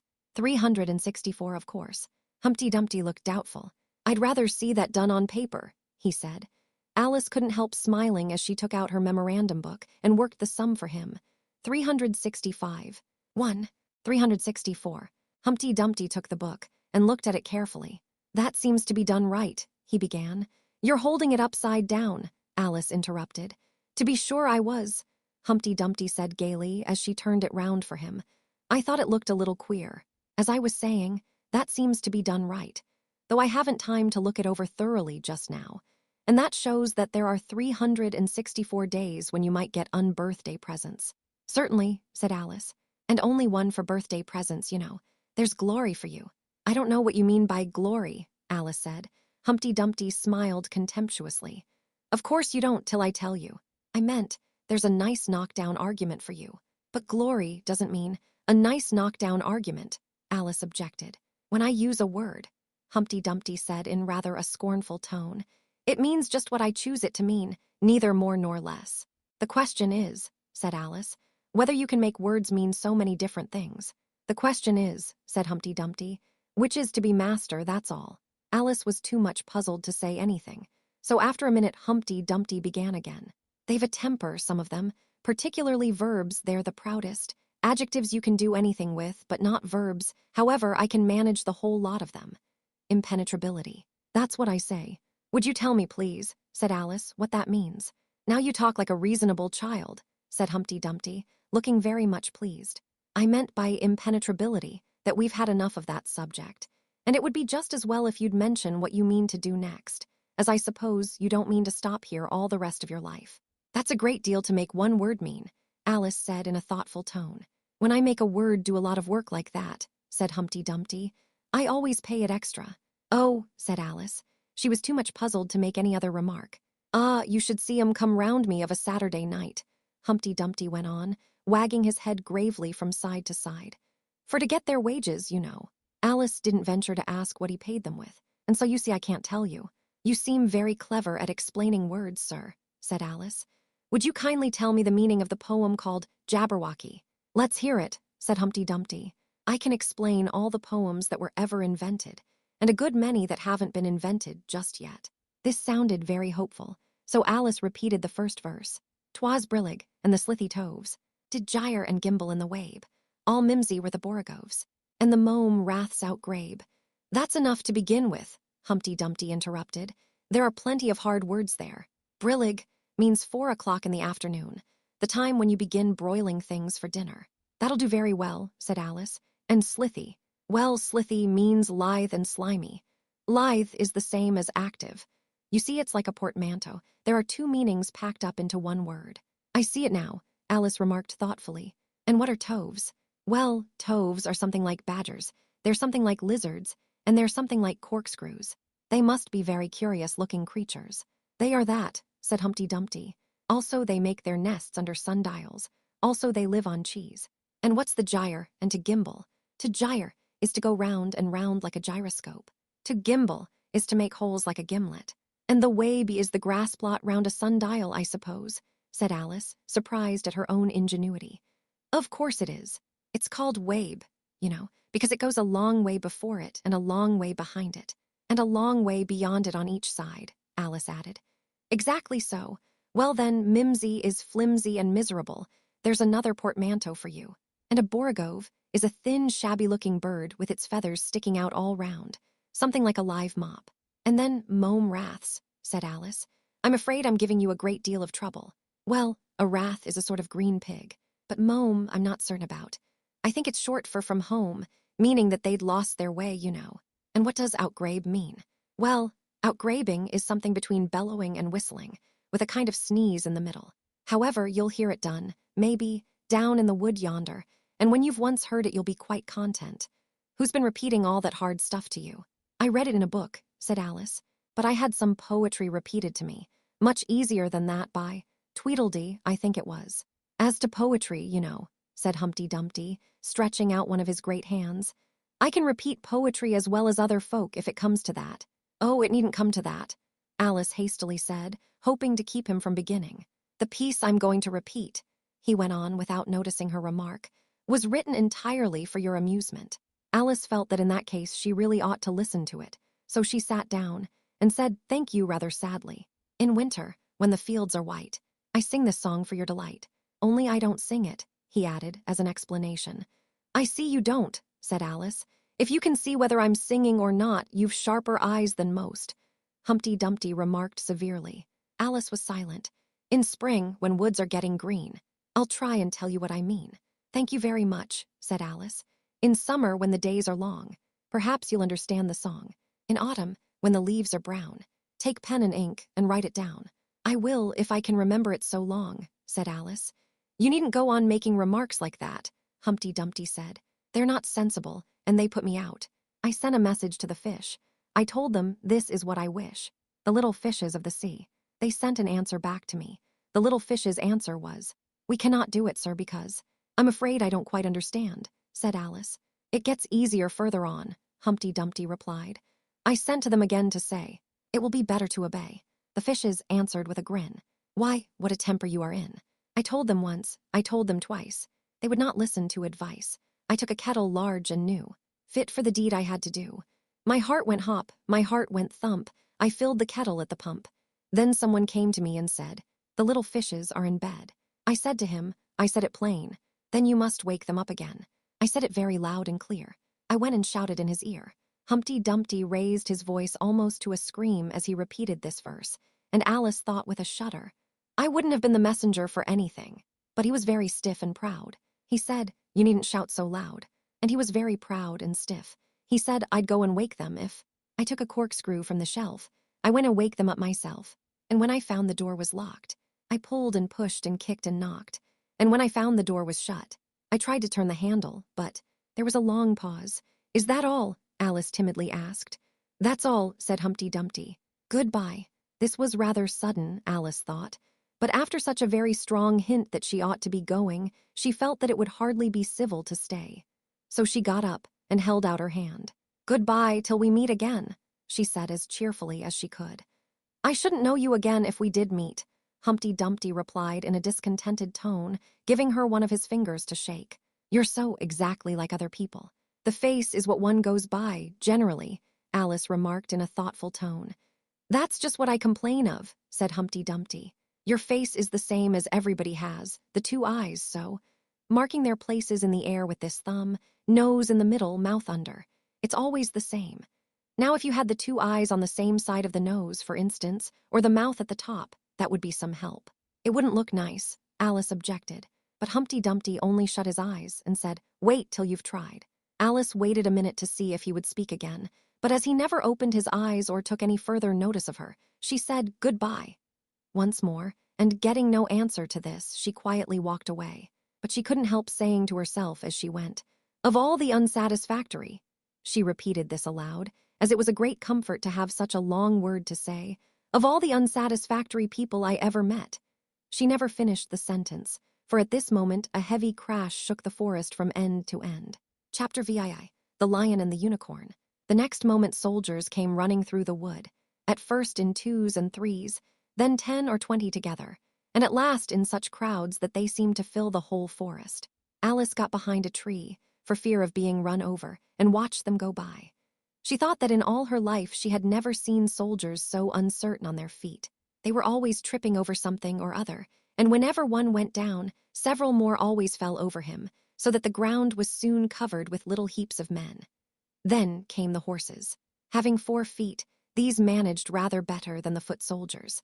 But even they stumbled now and then, and it seemed to be a regular rule that, whenever a horse stumbled, the rider fell off instantly. The confusion got worse every moment, and Alice was very glad to get out of the wood into an open place, where she found the White King seated on the ground, busily writing in his memorandum book. "I've sent them all," the king cried in a tone of delight, on seeing Alice. "Did you happen to meet any soldiers, my dear, as you came through the wood?" "Yes, I did," said Alice. "Several thousand, I should think. 4,207, that's the exact number," the king said, referring to his book. "I couldn't send all the horses, you know, because 2 of them are wanted in the game. And I haven't sent the 2 messengers, either. They're both gone to the town. Just look along the road and tell me if you can see either of them." "I see nobody on the road," said Alice. "I only wish I had such eyes," the king remarked in a fretful tone. "To be able to see nobody, and at that distance, too, why, it's as much as I can do to see real people by this light." All this was lost on Alice, who was still looking intently along the road, shading her eyes with one hand. "I see somebody now," she exclaimed at last. "But he's coming very slowly, and what curious attitudes he goes into." For the messenger kept skipping up and down and wriggling like an eel as he came along, with his great hands spread out like fans on each side. "Not at all," said the king. "He's an Anglo-Saxon messenger, and those are Anglo-Saxon attitudes. He only does them when he's happy. His name is Haigha." He pronounced it so as to rhyme with mayor. "I love my love with an H," Alice couldn't help beginning, "because he is happy. I hate him with an H because he is hideous. I fed him with ham sandwiches and hay. His name is Haigha, and he lives." "He lives on the hill," the king remarked simply, without the least idea that he was joining in the game, while Alice was still hesitating for the name of a town beginning with H. The other messengers called Hatta. "I must have two, to come and go. One to come and one to go." "I beg your pardon," said Alice. "It isn't respectable to beg," said the king.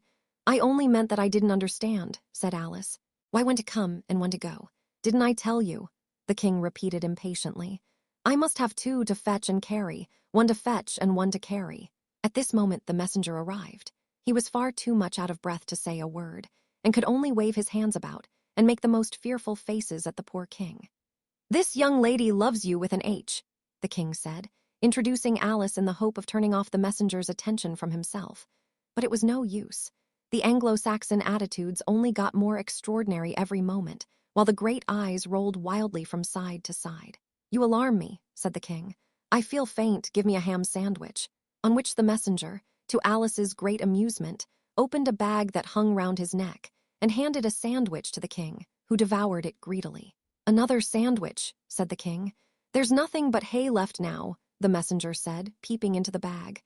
"Hay, then," the king murmured in a faint whisper. Alice was glad to see that it revived him a good deal. "There's nothing like eating hay when you're faint," he remarked to her as he munched away. "I should think throwing cold water over you would be better," Alice suggested, "or some sal volatile." "I didn't say there was nothing better," the king replied. "I said there was nothing like it," which Alice did not venture to deny. "Who did you pass on the road?" the king went on, holding out his hand to the messenger for some more hay. "Nobody," said the messenger. "Quite right," said the king. "This young lady saw him too. So of course nobody walks slower than you." "I do my best," the messenger said in a sulky tone. "I'm sure nobody walks much faster than I do." "He can't do that," said the king, "or else he'd have been here first. However, now you've got your breath, you may tell us what's happened in the town." "I'll whisper it," said the messenger, putting his hands to his mouth in the shape of a trumpet, and stooping so as to get close to the king's ear. Alice was sorry for this, as she wanted to hear the news too. However, instead of whispering, he simply shouted at the top of his voice, "There at it again." "Do you call that a whisper?" cried the poor king, jumping up and shaking himself. "If you do such a thing again, I'll have you buttered." It went through and through my head like an earthquake. It would have to be a very tiny earthquake, thought Alice. "Who are at it again?" she ventured to ask. "Why, the lion and the unicorn, of course," said the king. "Fighting for the crown." "Yes, to be sure," said the king. "And the best of the joke is that it's my crown all the while. Let's run and see them." And they trotted off, Alice repeating to herself, as she ran, the words of the old song. The lion and the unicorn were fighting for the crown. The lion beat the unicorn all round the town. Some gave them white bread, some gave them brown, some gave them plum cake and drummed them out of town. "Does the one that wins get the crown?" she asked, as well as she could, for the run was putting her quite out of breath. "Dear me, no," said the king. "What an idea. Would you be good enough," Alice panted out, after running a little further, "to stop a minute just to get one's breath again?" "I'm good enough," the king said, "only I'm not strong enough. You see, a minute goes by so fearfully quick. You might as well try to stop a bandersnatch." Alice had no more breath for talking, so they trotted on in silence, till they came in sight of a great crowd, in the middle of which the lion and unicorn were fighting. They were in such a cloud of dust that at first Alice could not make out which was which, but she soon managed to distinguish the unicorn by his horn. They placed themselves close to where Hatta, the other messenger, was standing watching the fight, with a cup of tea in one hand and a piece of bread and butter in the other. "He's only just out of prison, and he hadn't finished his tea when he was sent in," Haga whispered to Alice. "And they only give them oyster shells in there, so you see he's very hungry and thirsty. How are you, dear child?" he went on, putting his arm affectionately round Hatta's neck. Hatta looked round and nodded and went on with his bread and butter. "Were you happy in prison, dear child?" said Haga. Hatta looked round once more, and this time a tear or two trickled down his cheek, but not a word would he say. "Speak, can't you?" Haga cried impatiently, but Hatta only munched away and drank some more tea. "Speak, won't you?" cried the king. "How are they getting on with the fight?" Hatta made a desperate effort and swallowed a large piece of bread and butter. "They're getting on very well," he said in a choking voice. "Each of them has been down about 87 times. Then I suppose they'll soon bring the white bread and the brown," Alice ventured to remark. "It's waiting for him now," said Hatta. "This is a bit of it, as I'm eating." There was a pause in the fight just then, and the lion and the unicorn sat down, panting, while the king called out 10 minutes aloud for refreshments. Haga and Hatta set to work at once, carrying rough trays of white and brown bread. Alice took a piece to taste, but it was very dry. "I don't think they'll fight any more today," the king said to Hatta. "Go and order the drums to begin." And Hatta went bounding away like a grasshopper. For a minute or two Alice stood silent, watching him. Suddenly she brightened up. "Look, look," she cried, pointing eagerly. "There's the White Queen running across the country. She came flying out of the wood over yonder. How fast those queens can run. There's some enemy after her, no doubt," the king said, without even looking round. "That wood's full of them. But aren't you going to run and help her?" Alice asked, very much surprised at his taking it so quietly. No use," said the king. "She runs so fearfully quick, you might as well try to catch a bandersnatch. But I'll make a memorandum about her, if you like. She's a dear good creature," he repeated softly to himself as he opened his memorandum book. "Do you spell creature with a double E?" At this moment the unicorn sauntered by them with his hands in his pockets. "I had the best of it this time," he said to the king, just glancing at him as he passed. A little," the king replied, rather nervously. "You shouldn't have run him through with your horn, you know. It didn't hurt him," the unicorn said carelessly, and he was going on when his eye happened to fall upon Alice. He turned round rather instantly and stood for some time looking at her with an air of the deepest disgust. "What is this?" he said at last. "This is a child," Haga replied eagerly, coming in front of Alice to introduce her and spreading out both his hands towards her in an Anglo-Saxon attitude. "We only found it today. It's as large as life and twice as natural. I always thought they were fabulous monsters," said the unicorn. "Is it alive?" "It can talk," said Haga solemnly. The unicorn looked dreamily at Alice and said, "Talk, child." Alice could not help her lips curling up into a smile as she began. "Do you know, I always thought unicorns were fabulous monsters, too. I never saw one alive before." "Well, now that we have seen each other," said the unicorn, "if you'll believe in me, I'll believe in you. Is that a bargain?" "Yes, if you like," said Alice. "Come, fetch out the plum cake, old man," the unicorn went on, turning from her to the king. "None of your brown bread for me." Certainly," the king muttered and beckoned to Haga. "Open the bag," he whispered. "Quick, not that one, that's full of hay." Haga took a large cake out of the bag and gave it to Alice to hold, while he got out a dish and carving knife. How they all came out of it Alice couldn't guess. It was just like a conjuring trick, she thought. The lion had joined them while this was going on. He looked very tired and sleepy, and his eyes were half shut. "What's this?" he said, blinking lazily at Alice and speaking in a deep, hollow tone that sounded like the tolling of a great bell. "Ah, what is it now?" the unicorn cried eagerly. "You'll never guess, I couldn't." The lion looked at Alice wearily. "Are you animal, vegetable, or mineral?" he said, yawning at every other word. "It's a fabulous monster," the unicorn cried out before Alice could reply. "Then hand round the plum cake, monster," the lion said, lying down and putting his chin on his paws. "And sit down, both of you, to the king and the unicorn. Fair play with the cake, you know." The king was evidently very uncomfortable at having to sit down between the two great creatures, but there was no other place for him. "What a fight we might have for the crown now," the unicorn said, looking slyly up at the crown, which the poor king was nearly shaking off his head. He trembled so much. "I should win easy," said the lion. "I'm not so sure of that," said the unicorn. "Why, I beat you all round the town, you chicken," the lion replied angrily, half getting up as he spoke. Here the king interrupted to prevent the quarrel going on. He was very nervous, and his voice quite quivered. "All round the town," he said. "That's a good long way. Did you go by the old bridge or the marketplace? You get the best view by the old bridge." "I'm sure I don't know," the lion growled out as he lay down again. There was too much dust to see anything. What a time the monster is, cutting up that cake. Alice had seated herself on the bank of a little brook, with the great dish on her knees, and was sawing away diligently with the knife. "It's very provoking," she said, in reply to the lion. She was getting quite used to being called the monster. "I've cut several slices already, but they always join on again."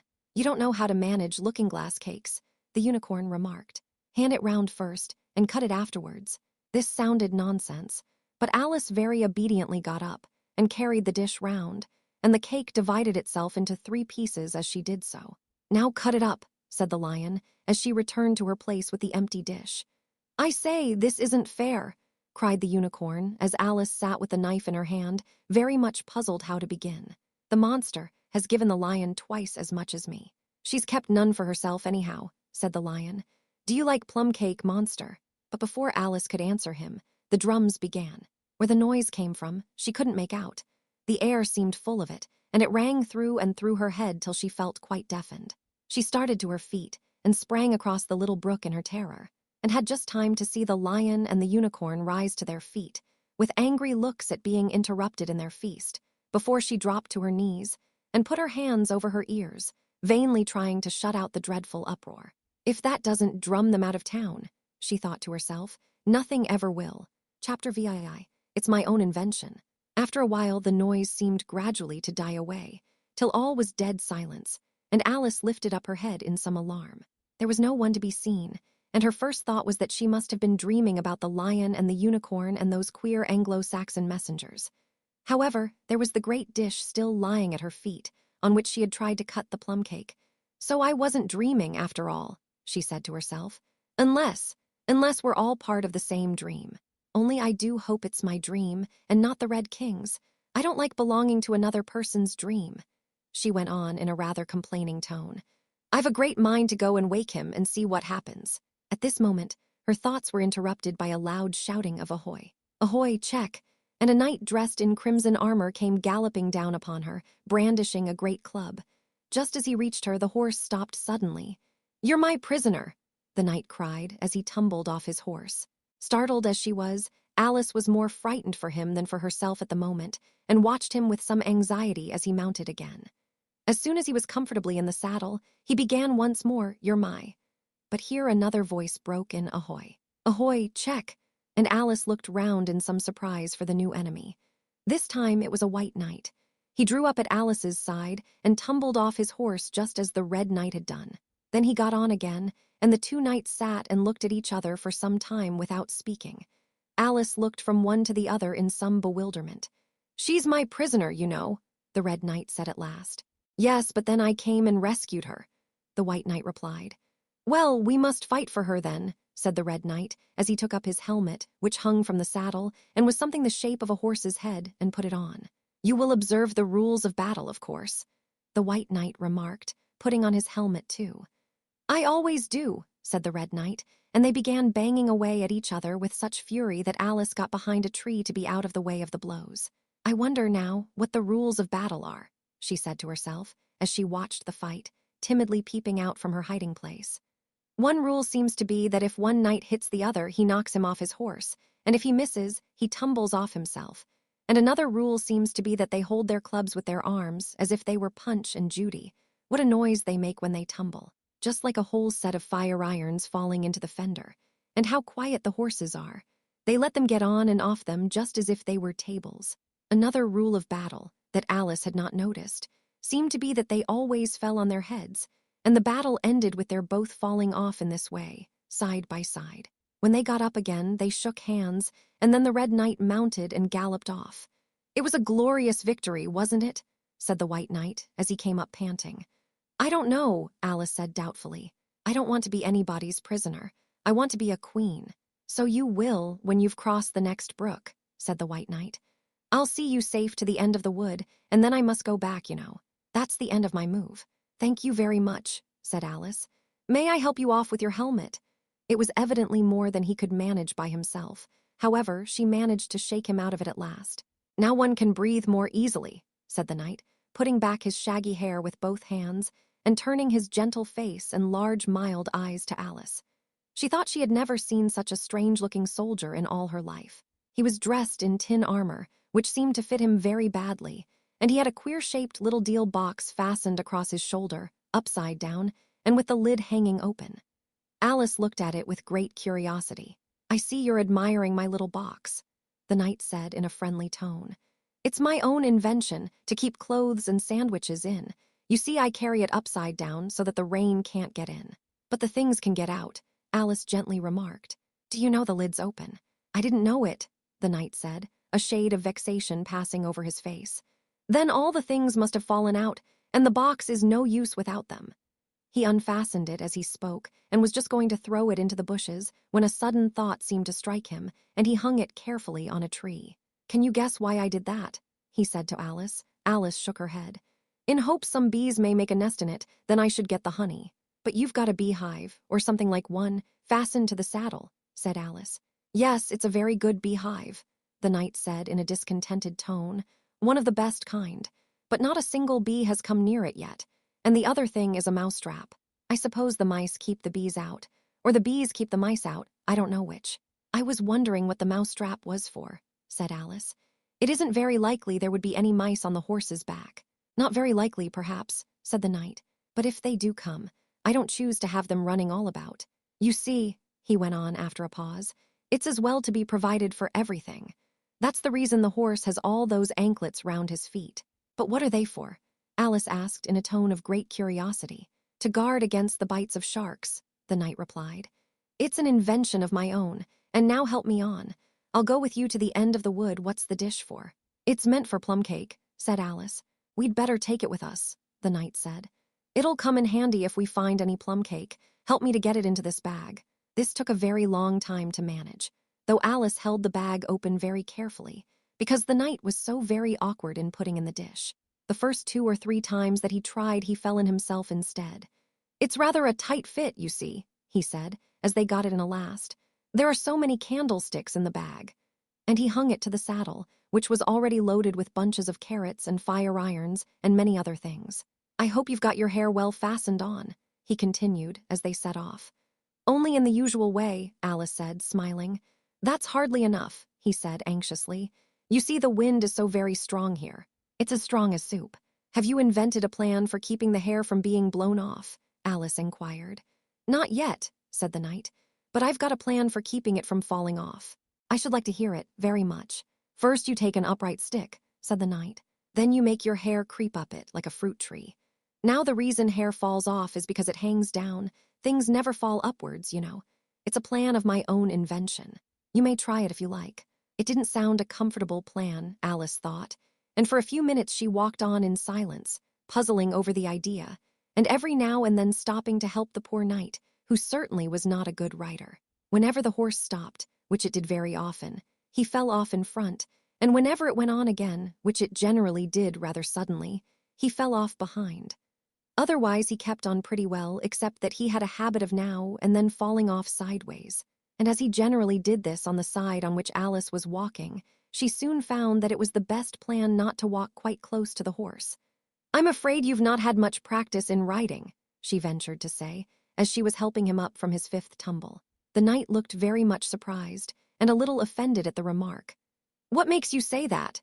he asked, as he scrambled back into the saddle, keeping hold of Alice's hair with one hand to save himself from falling over on the other side. "Because people don't fall off quite so often when they've had much practice." "I've had plenty of practice," the knight said very gravely. "Plenty of practice." Alice could think of nothing better to say than indeed, but she said it as heartily as she could.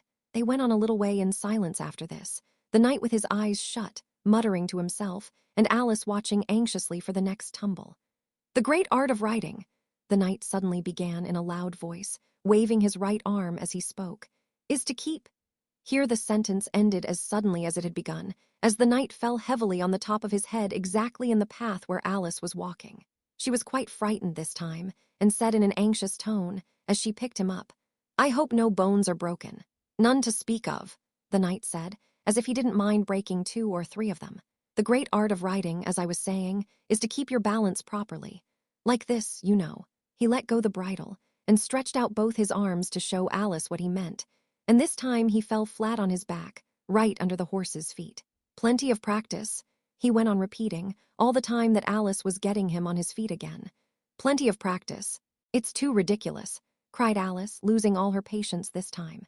You ought to have a wooden horse on wheels, that you ought. Does that kind go smoothly? The knight asked in a tone of great interest, clasping his arms round the horse's neck as he spoke, just in time to save himself from tumbling off again. Much more smoothly than a live horse, Alice said, with a little scream of laughter, in spite of all she could do to prevent it. I'll get one, the knight said thoughtfully to himself. 1 or 2, several. There was a short silence after this, and then the knight went on again. I'm a great hand at inventing things. Now, I dare say you noticed, that last time you picked me up, that I was looking rather thoughtful. You were a little grave, said Alice. Well, just then I was inventing a new way of getting over a gate. Would you like to hear it? Very much indeed, Alice said politely. I'll tell you how I came to think of it, said the knight. You see, I said to myself, the only difficulty is with the feet. The head is high enough already.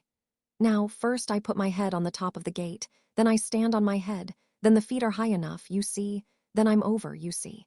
Yes, I suppose you'd be over when that was done, Alice said thoughtfully. But don't you think it would be rather hard? I haven't tried it yet, the knight said gravely. So I can't tell for certain, but I'm afraid it would be a little hard. He looked so vexed at the idea that Alice changed the subject hastily. What a curious helmet you've got, she said cheerfully. Is that your invention too? The knight looked down proudly at his helmet, which hung from the saddle.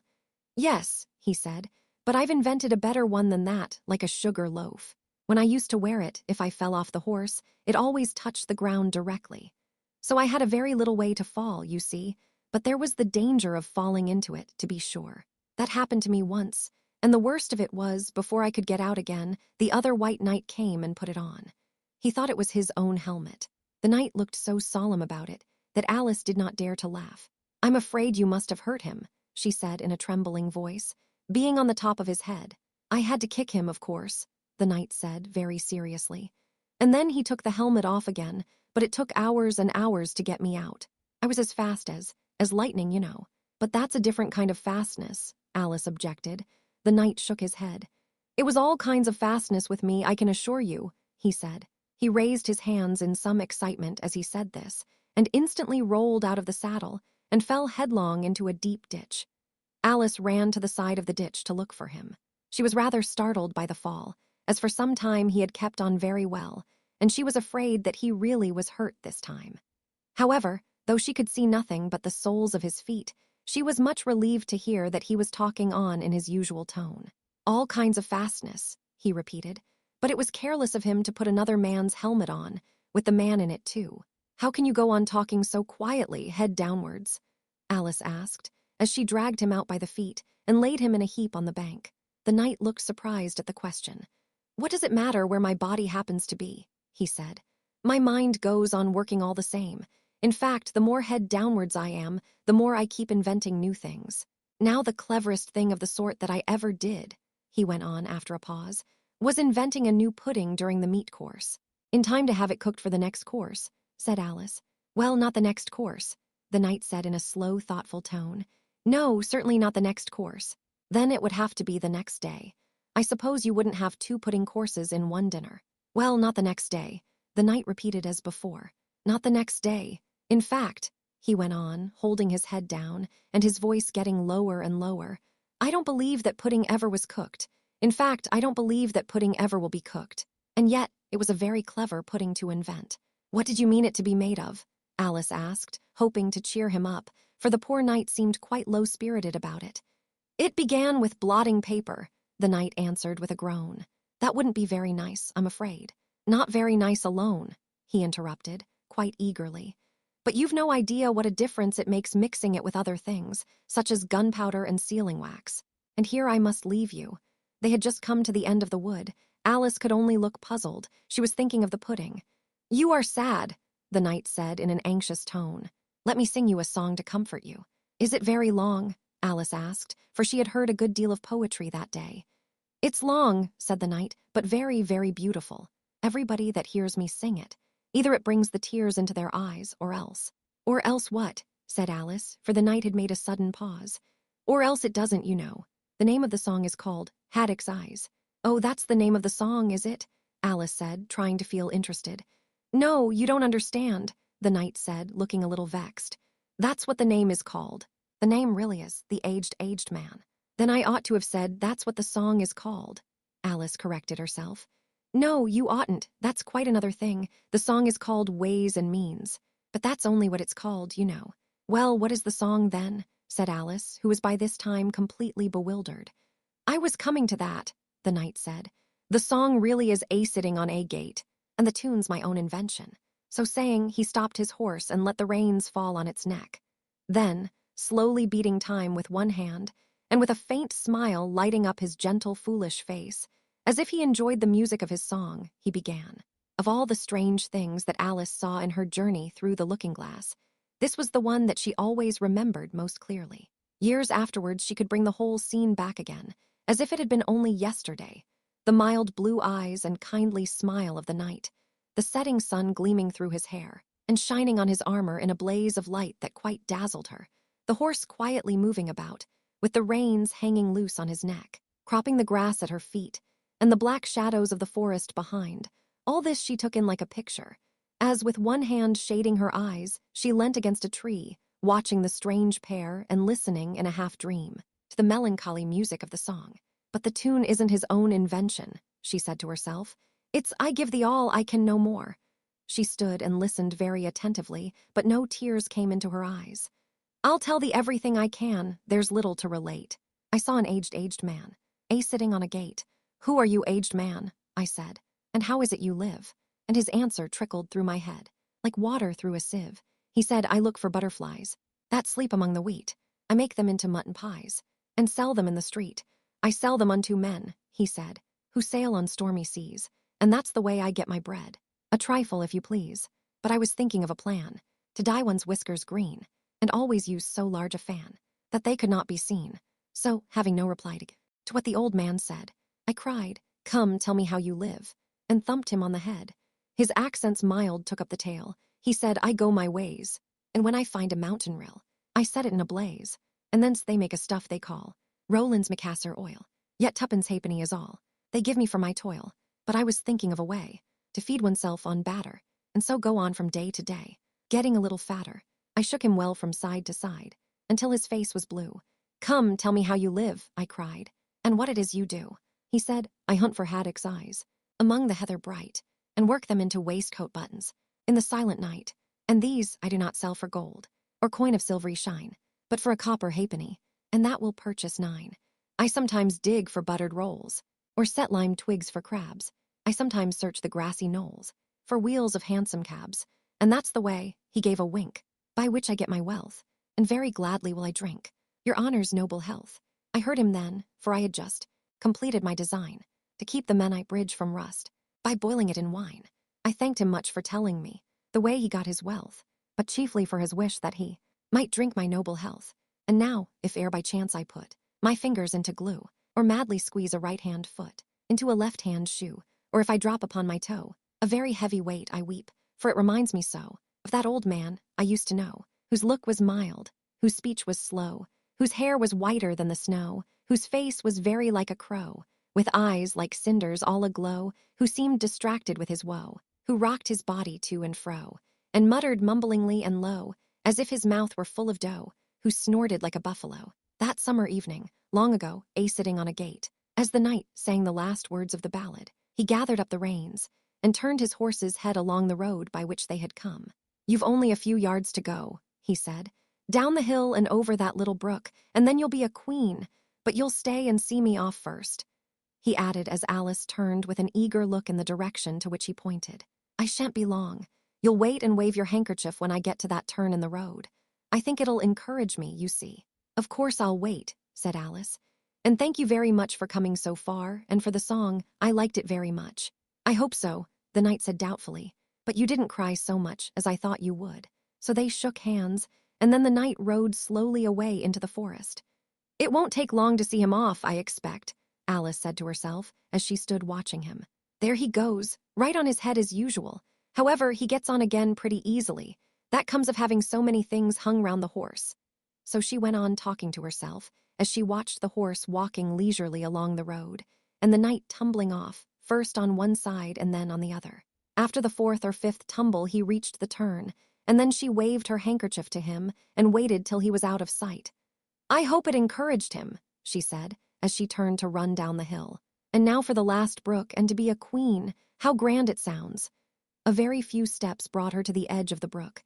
The 8th square at last, she cried as she bounded across, and threw herself down to rest on a lawn as soft as moss, with little flower beds dotted about it here and there. Oh, how glad I am to get here. And what is this on my head? She exclaimed in a tone of dismay, as she put her hands up to something very heavy and fitted tight all round her head. But how can it have got there without my knowing it? She said to herself as she lifted it off and set it on her lap to make out what it could possibly be. It was a golden crown. Chapter IX. Queen Alice. Well, this is grand, said Alice. I never expected I should be a queen so soon, and I'll tell you what it is, your majesty, she went on in a severe tone. She was always rather fond of scolding herself.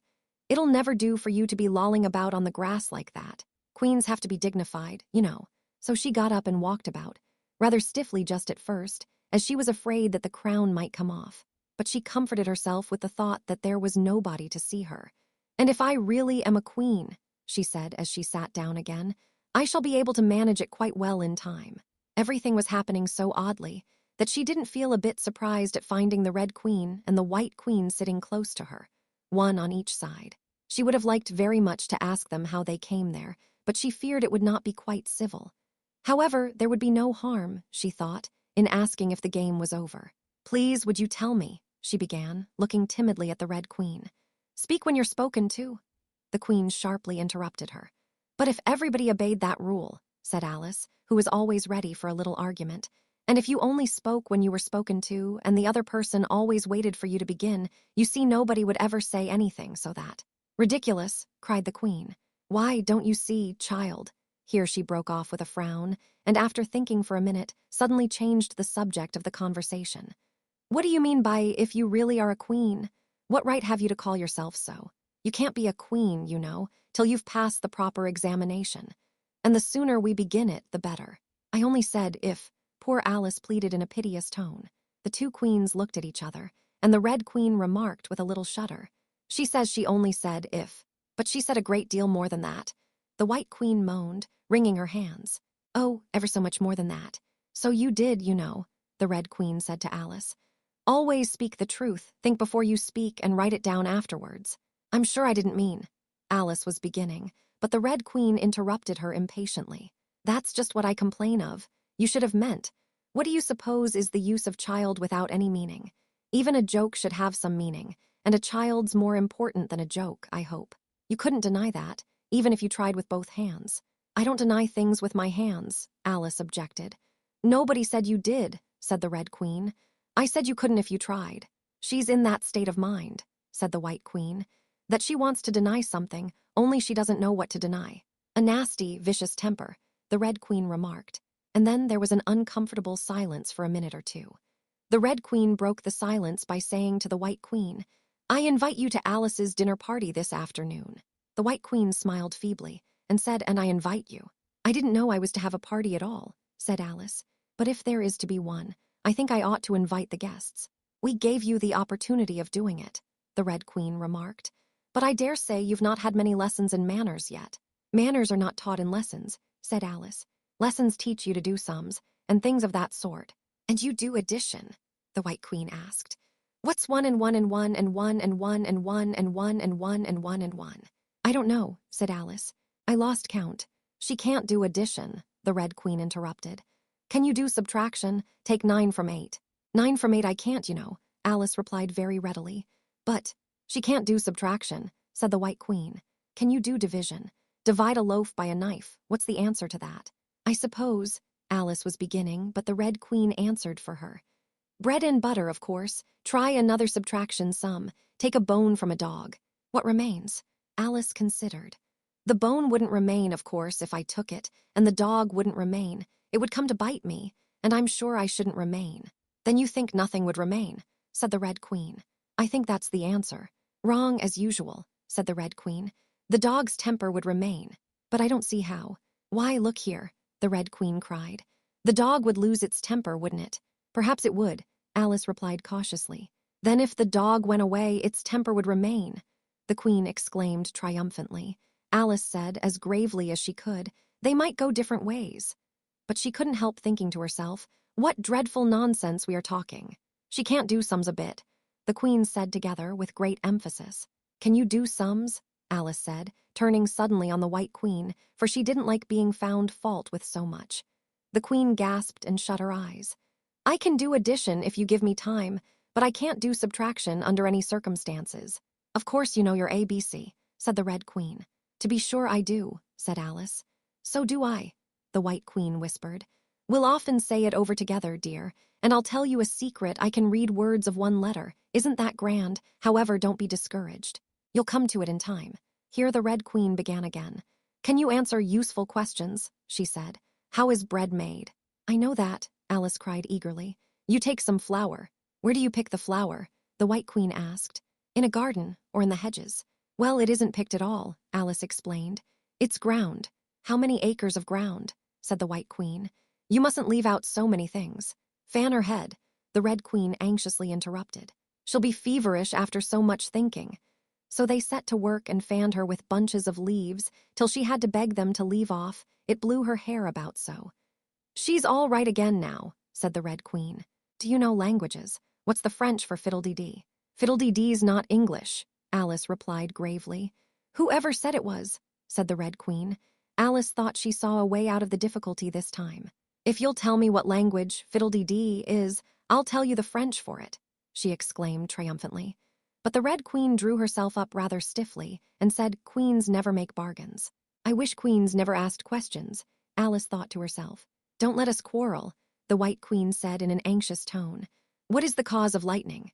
"The cause of lightning," Alice said very decidedly, for she felt quite certain about this, "is the thunder." No, she hastily corrected herself. "I meant the other way." "It's too late to correct it," said the Red Queen. "When you've once said a thing, that fixes it, and you must take the consequences." "Which reminds me," the White Queen said, looking down and nervously clasping and unclasping her hands. "We had such a thunderstorm last Tuesday. I mean one of the last set of Tuesdays, you know." Alice was puzzled. "In our country," she remarked, "there's only one day at a time." The Red Queen said, "That's a poor thin way of doing things. Now here we mostly have days and nights 2 or 3 at a time, and sometimes in the winter we take as many as 5 nights together, for warmth, you know." "Are 5 nights warmer than 1 night then?" Alice ventured to ask. 5 times as warm, of course, but they should be 5 times as cold, by the same rule." "Just so," cried the Red Queen. 5 times as warm and 5 times as cold, just as I'm 5 times as rich as you are and 5 times as clever." Alice sighed and gave it up. "It's exactly like a riddle with no answer," she thought.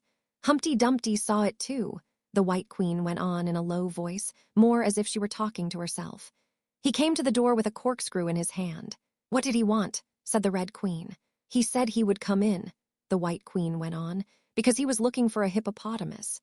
Now, as it happened, there wasn't such a thing in the house that morning." "Is there generally?" Alice asked in an astonished tone. "Well, only on Thursdays," said the Queen. "I know what he came for," said Alice. "He wanted to punish the fish because—" Here the White Queen began again. "It was such a thunderstorm, you can't think." "She never could, you know," said the Red Queen. "And part of the roof came off, and ever so much thunder got in, and it went rolling round the room in great lumps and knocking over the tables and things, till I was so frightened I couldn't remember my own name." Alice thought to herself, "I never should try to remember my name in the middle of an accident. Where would be the use of it?" But she did not say this aloud, for fear of hurting the poor Queen's feeling. "Your Majesty must excuse her," the Red Queen said to Alice, taking one of the White Queen's hands in her own and gently stroking it. "She means well, but she can't help saying foolish things, as a general rule." The White Queen looked timidly at Alice, who felt she ought to say something kind, but really couldn't think of anything at the moment. "She never was really well brought up," the Red Queen went on, "but it's amazing how good-tempered she is. Pat her on the head and see how pleased she'll be." But this was more than Alice had courage to do. A little kindness, and putting her hair in papers would do wonders with her. The White Queen gave a deep sigh and laid her head on Alice's shoulder. "I am so sleepy," she moaned. "She's tired, poor thing," said the Red Queen. "Smooth her hair, lend her your nightcap, and sing her a soothing lullaby." "I haven't got a nightcap with me," said Alice, as she tried to obey the first direction. "And I don't know any soothing lullabies." "I must do it myself then," said the Red Queen, and she began. "Hush-a-bye, lady," in Alice's lap. "Till the feast's ready, we've time for a nap. When the feast's over, we'll go to the ball. Red Queen and White Queen and Alice and all. And now you know the words," she added, as she put her head down on Alice's other shoulder. "Just sing it through to me. I'm getting sleepy, too." In another moment, both queens were fast asleep and snoring loud. "What am I to do?" exclaimed Alice, looking about in great perplexity, as first one round head, and then the other, rolled down from her shoulder and lay like a heavy lump in her lap. "I don't think it ever happened before, that anyone had to take care of two queens asleep at once. No, not in all the history of England. It couldn't, you know, because there never was more than one queen at a time. Do wake up, you heavy things," she went on in an impatient tone, but there was no answer but a gentle snoring. The snoring got more distinct every minute and sounded more like a tune. At last she could even make out the words, and she listened so eagerly that, when the two great heads vanished from her lap, she hardly missed them. She was standing before an arched doorway over which were the words Queen Alice in large letters, and on each side of the arch there was a bell handle. One was marked Visitor's Bell, and the other Servant's Bell. "I'll wait till the song's over," thought Alice, "and then I'll ring. The which bell must I ring?" she went on, very much puzzled by the names. "I'm not a visitor and I'm not a servant. There ought to be one marked Queen, you know." Just then the door opened a little way, and a creature with a long beak put its head out for a moment and said no admittance till the week after next, and shut the door again with a bang. Alice knocked and rang in vain for a long time, but at last a very old frog, who was sitting under a tree, got up and hobbled slowly towards her. He was dressed in bright yellow and had enormous boots on. "What is it now?" the frog said in a deep, hoarse whisper. Alice turned round, ready to find fault with anybody. "Where's the servant whose business it is to answer the door?" she began angrily. "Which door?" said the frog. Alice almost stamped with irritation at the slow drawl in which he spoke. "This door, of course." The frog looked at the door with his large, dull eyes for a minute. Then he went nearer and rubbed it with his thumb, as if he were trying whether the paint would come off. Then he looked at Alice. "To answer the door," he said. "What's it been asking of?" He was so hoarse that Alice could scarcely hear him. "I don't know what you mean," she said. "I talks English, doesn't I?" the frog went on. "Or are you deaf?" "What did it ask you?" "Nothing," Alice said impatiently. "I've been knocking at it." Shouldn't do that," the frog muttered. "Vexes it, you know." Then he went up and gave the door a kick with one of his great feet. "You let it alone," he panted out as he hobbled back to his tree. "And it'll let you alone, you know." At this moment the door was flung open, and a shrill voice was heard singing. To the looking-glass world it was Alice that said, "I've a scepter in hand, I've a crown on my head. Let the looking-glass creatures, whatever they be, come and dine with the Red Queen, the White Queen, and me." And hundreds of voices joined in the chorus. "Then fill up the glasses as quick as you can, and sprinkle the table with buttons and bran. Put cats in the coffee and mice in the tea, and welcome Queen Alice with 30 times 3. Then followed a confused noise of cheering, and Alice thought to herself, 30 times 3 makes 90. I wonder if anyone's counting. In a minute there was silence again, and the same shrill voice sang another verse. "Oh, looking-glass creatures," quoth Alice, "draw near. 'Tis an honor to see me, a favor to hear. 'Tis a privilege high to have dinner and tea, along with the Red Queen, the White Queen, and me." Then came the chorus again. "Then fill up the glasses with treacle and ink, or anything else that is pleasant to drink. Mix sand with the cider, and wool with the wine, and welcome Queen Alice with 90 times 9. 90 times 9, Alice repeated in despair. "Oh, that'll never be done. I'd better go in at once." And there was a dead silence the moment she appeared. Alice glanced nervously along the table as she walked up the large hall and noticed that there were about 50 guests of all kinds. Some were animals, some birds, and there were even a few flowers among them. "I'm glad they've come without waiting to be asked," she thought. "I should never have known who were the right people to invite." There were 3 chairs at the head of the table. The Red and White Queens had already taken 2 of them, but the middle one was empty. Alice sat down in it, rather uncomfortable in the silence and longing for someone to speak. At last the Red Queen began. "You've missed the soup and fish," she said. "Put on the joint." And the waiters set a leg of mutton before Alice, who looked at it rather anxiously, as she had never had to carve a joint before. "You look a little shy. Let me introduce you to that leg of mutton," said the Red Queen. "Alice, mutton, mutton Alice." The leg of mutton got up in the dish and made a little bow to Alice, and Alice returned the bow, not knowing whether to be frightened or amused. "May I give you a slice?" she said, taking up the knife and fork and looking from one queen to the other. "Certainly not," the Red Queen said, very decidedly. "It isn't etiquette to cut anyone you've been introduced to. Remove the joint."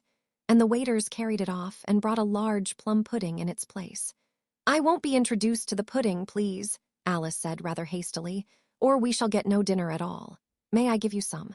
But the Red Queen looked sulky and growled, "Pudding, Alice, Alice, pudding, remove the pudding." And the waiters took it away so quickly that Alice couldn't return its bow. However, she didn't see why the Red Queen should be the only one to give orders. So, as an experiment, she called out, "Waiter, bring back the pudding."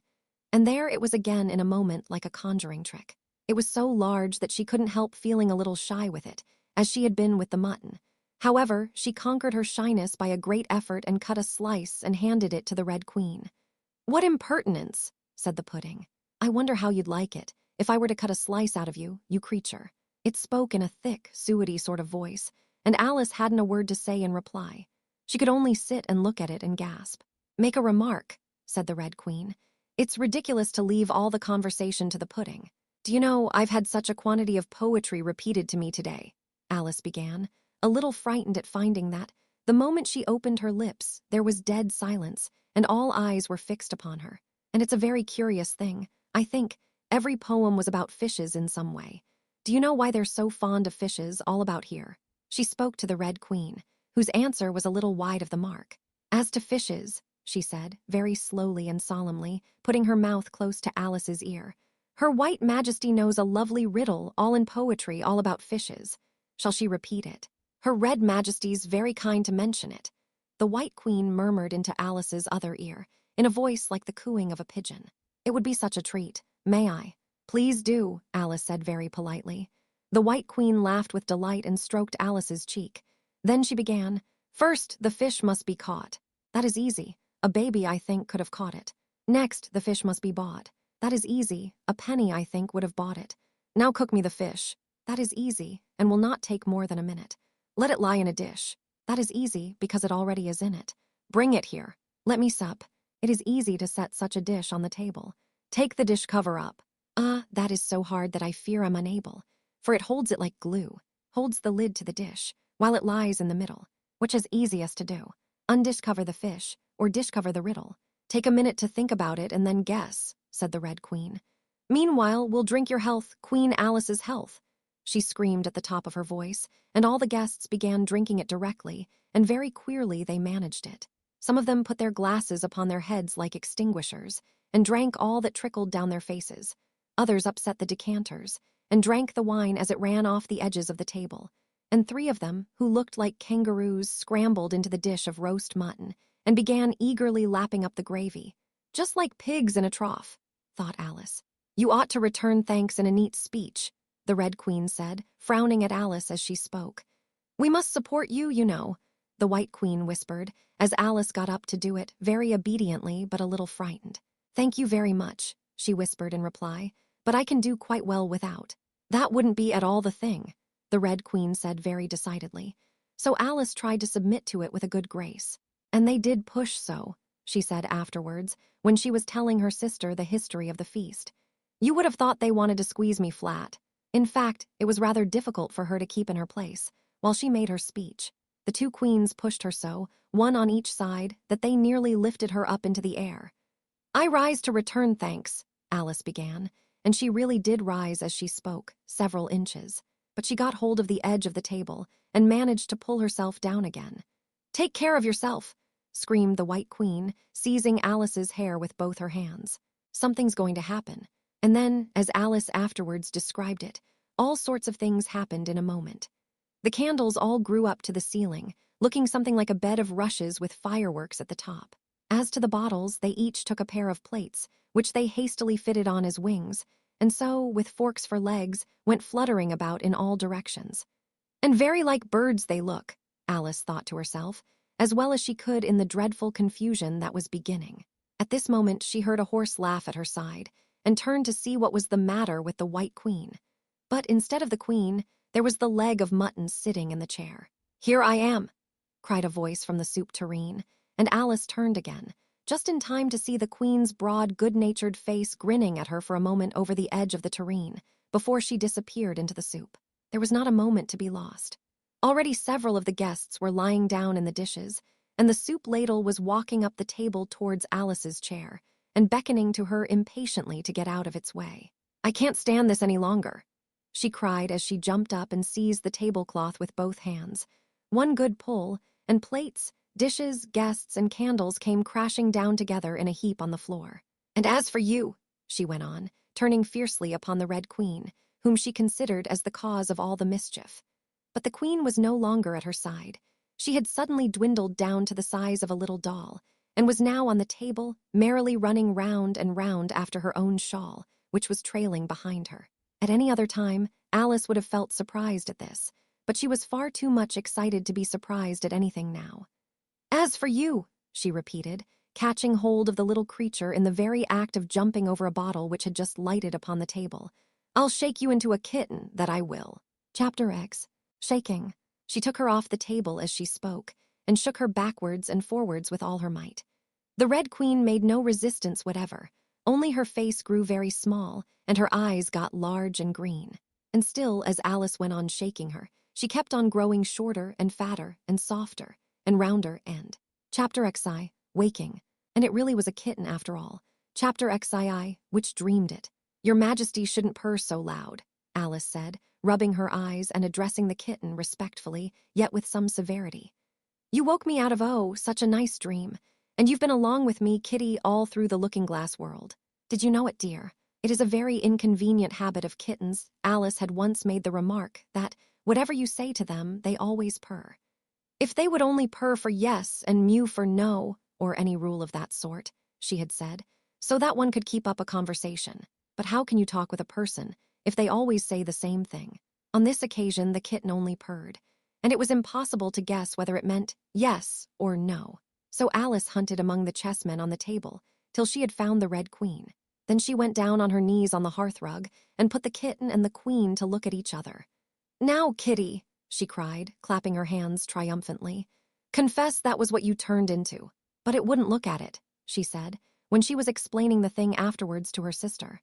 It turned away its head and pretended not to see it. But it looked a little ashamed of itself, so I think it must have been the Red Queen. "Sit up a little more stiffly, dear," Alice cried with a merry laugh, "and curtsy while you're thinking what to purr. It saves time, remember." And she caught it up and gave it one little kiss, just in honor of having been a Red Queen. "Snowdrop, my pet," she went on, looking over her shoulder at the white kitten, which was still patiently undergoing its toilet. "When will Dinah have finished with your white majesty, I wonder? That must be the reason you were so untidy in my dream. Dinah, do you know that you're scrubbing a White Queen? Really, it's most disrespectful of you. And what did Dinah turn to, I wonder?" she prattled on, as she settled comfortably down, with one elbow in the rug and her chin in her hand, to watch the kittens. "Tell me, Dinah, did you turn to Humpty Dumpty? I think you did. However, you'd better not mention it to your friends just yet, for I'm not sure. By the way, kitty, if only you'd been really with me in my dream, there was one thing you would have enjoyed. Had such a quantity of poetry said to me, all about fishes. Tomorrow morning you shall have a real treat. All the time you're eating your breakfast, I'll repeat The Walrus and the Carpenter to you, and then you can make believe it's oysters, dear. Now, kitty, let's consider who it was that dreamed it all. This is a serious question, my dear, and you should not go on licking your paw like that, as if Dinah hadn't washed you this morning. You see, kitty, it must have been either me or the Red King. He was part of my dream, of course, but then I was part of his dream, too. Was it the Red King, kitty? You were his wife, my dear, so you ought to know. Oh, kitty, do help to settle it. I'm sure your paw can wait." But the provoking kitten only began on the other paw and pretended it hadn't heard the question. "Which do you think it was?" A boat beneath a sunny sky, lingering onward dreamily, in an evening of July. Children 3 that nestle near, eager eye and willing ear, pleased a simple tale to hear. Long has paled that sunny sky, Echoes fade and memories die. Autumn frosts have slain July. Still she haunts me, phantom-wise. Alice moving under skies, never seen by waking eyes. Children yet the tale to hear, eager eye and willing ear, lovingly shall nestle near. In a wonderland they lie, dreaming as the days go by, dreaming as the summers die, ever drifting down the stream, lingering in the golden gleam. Life, what is it but a dream? The end.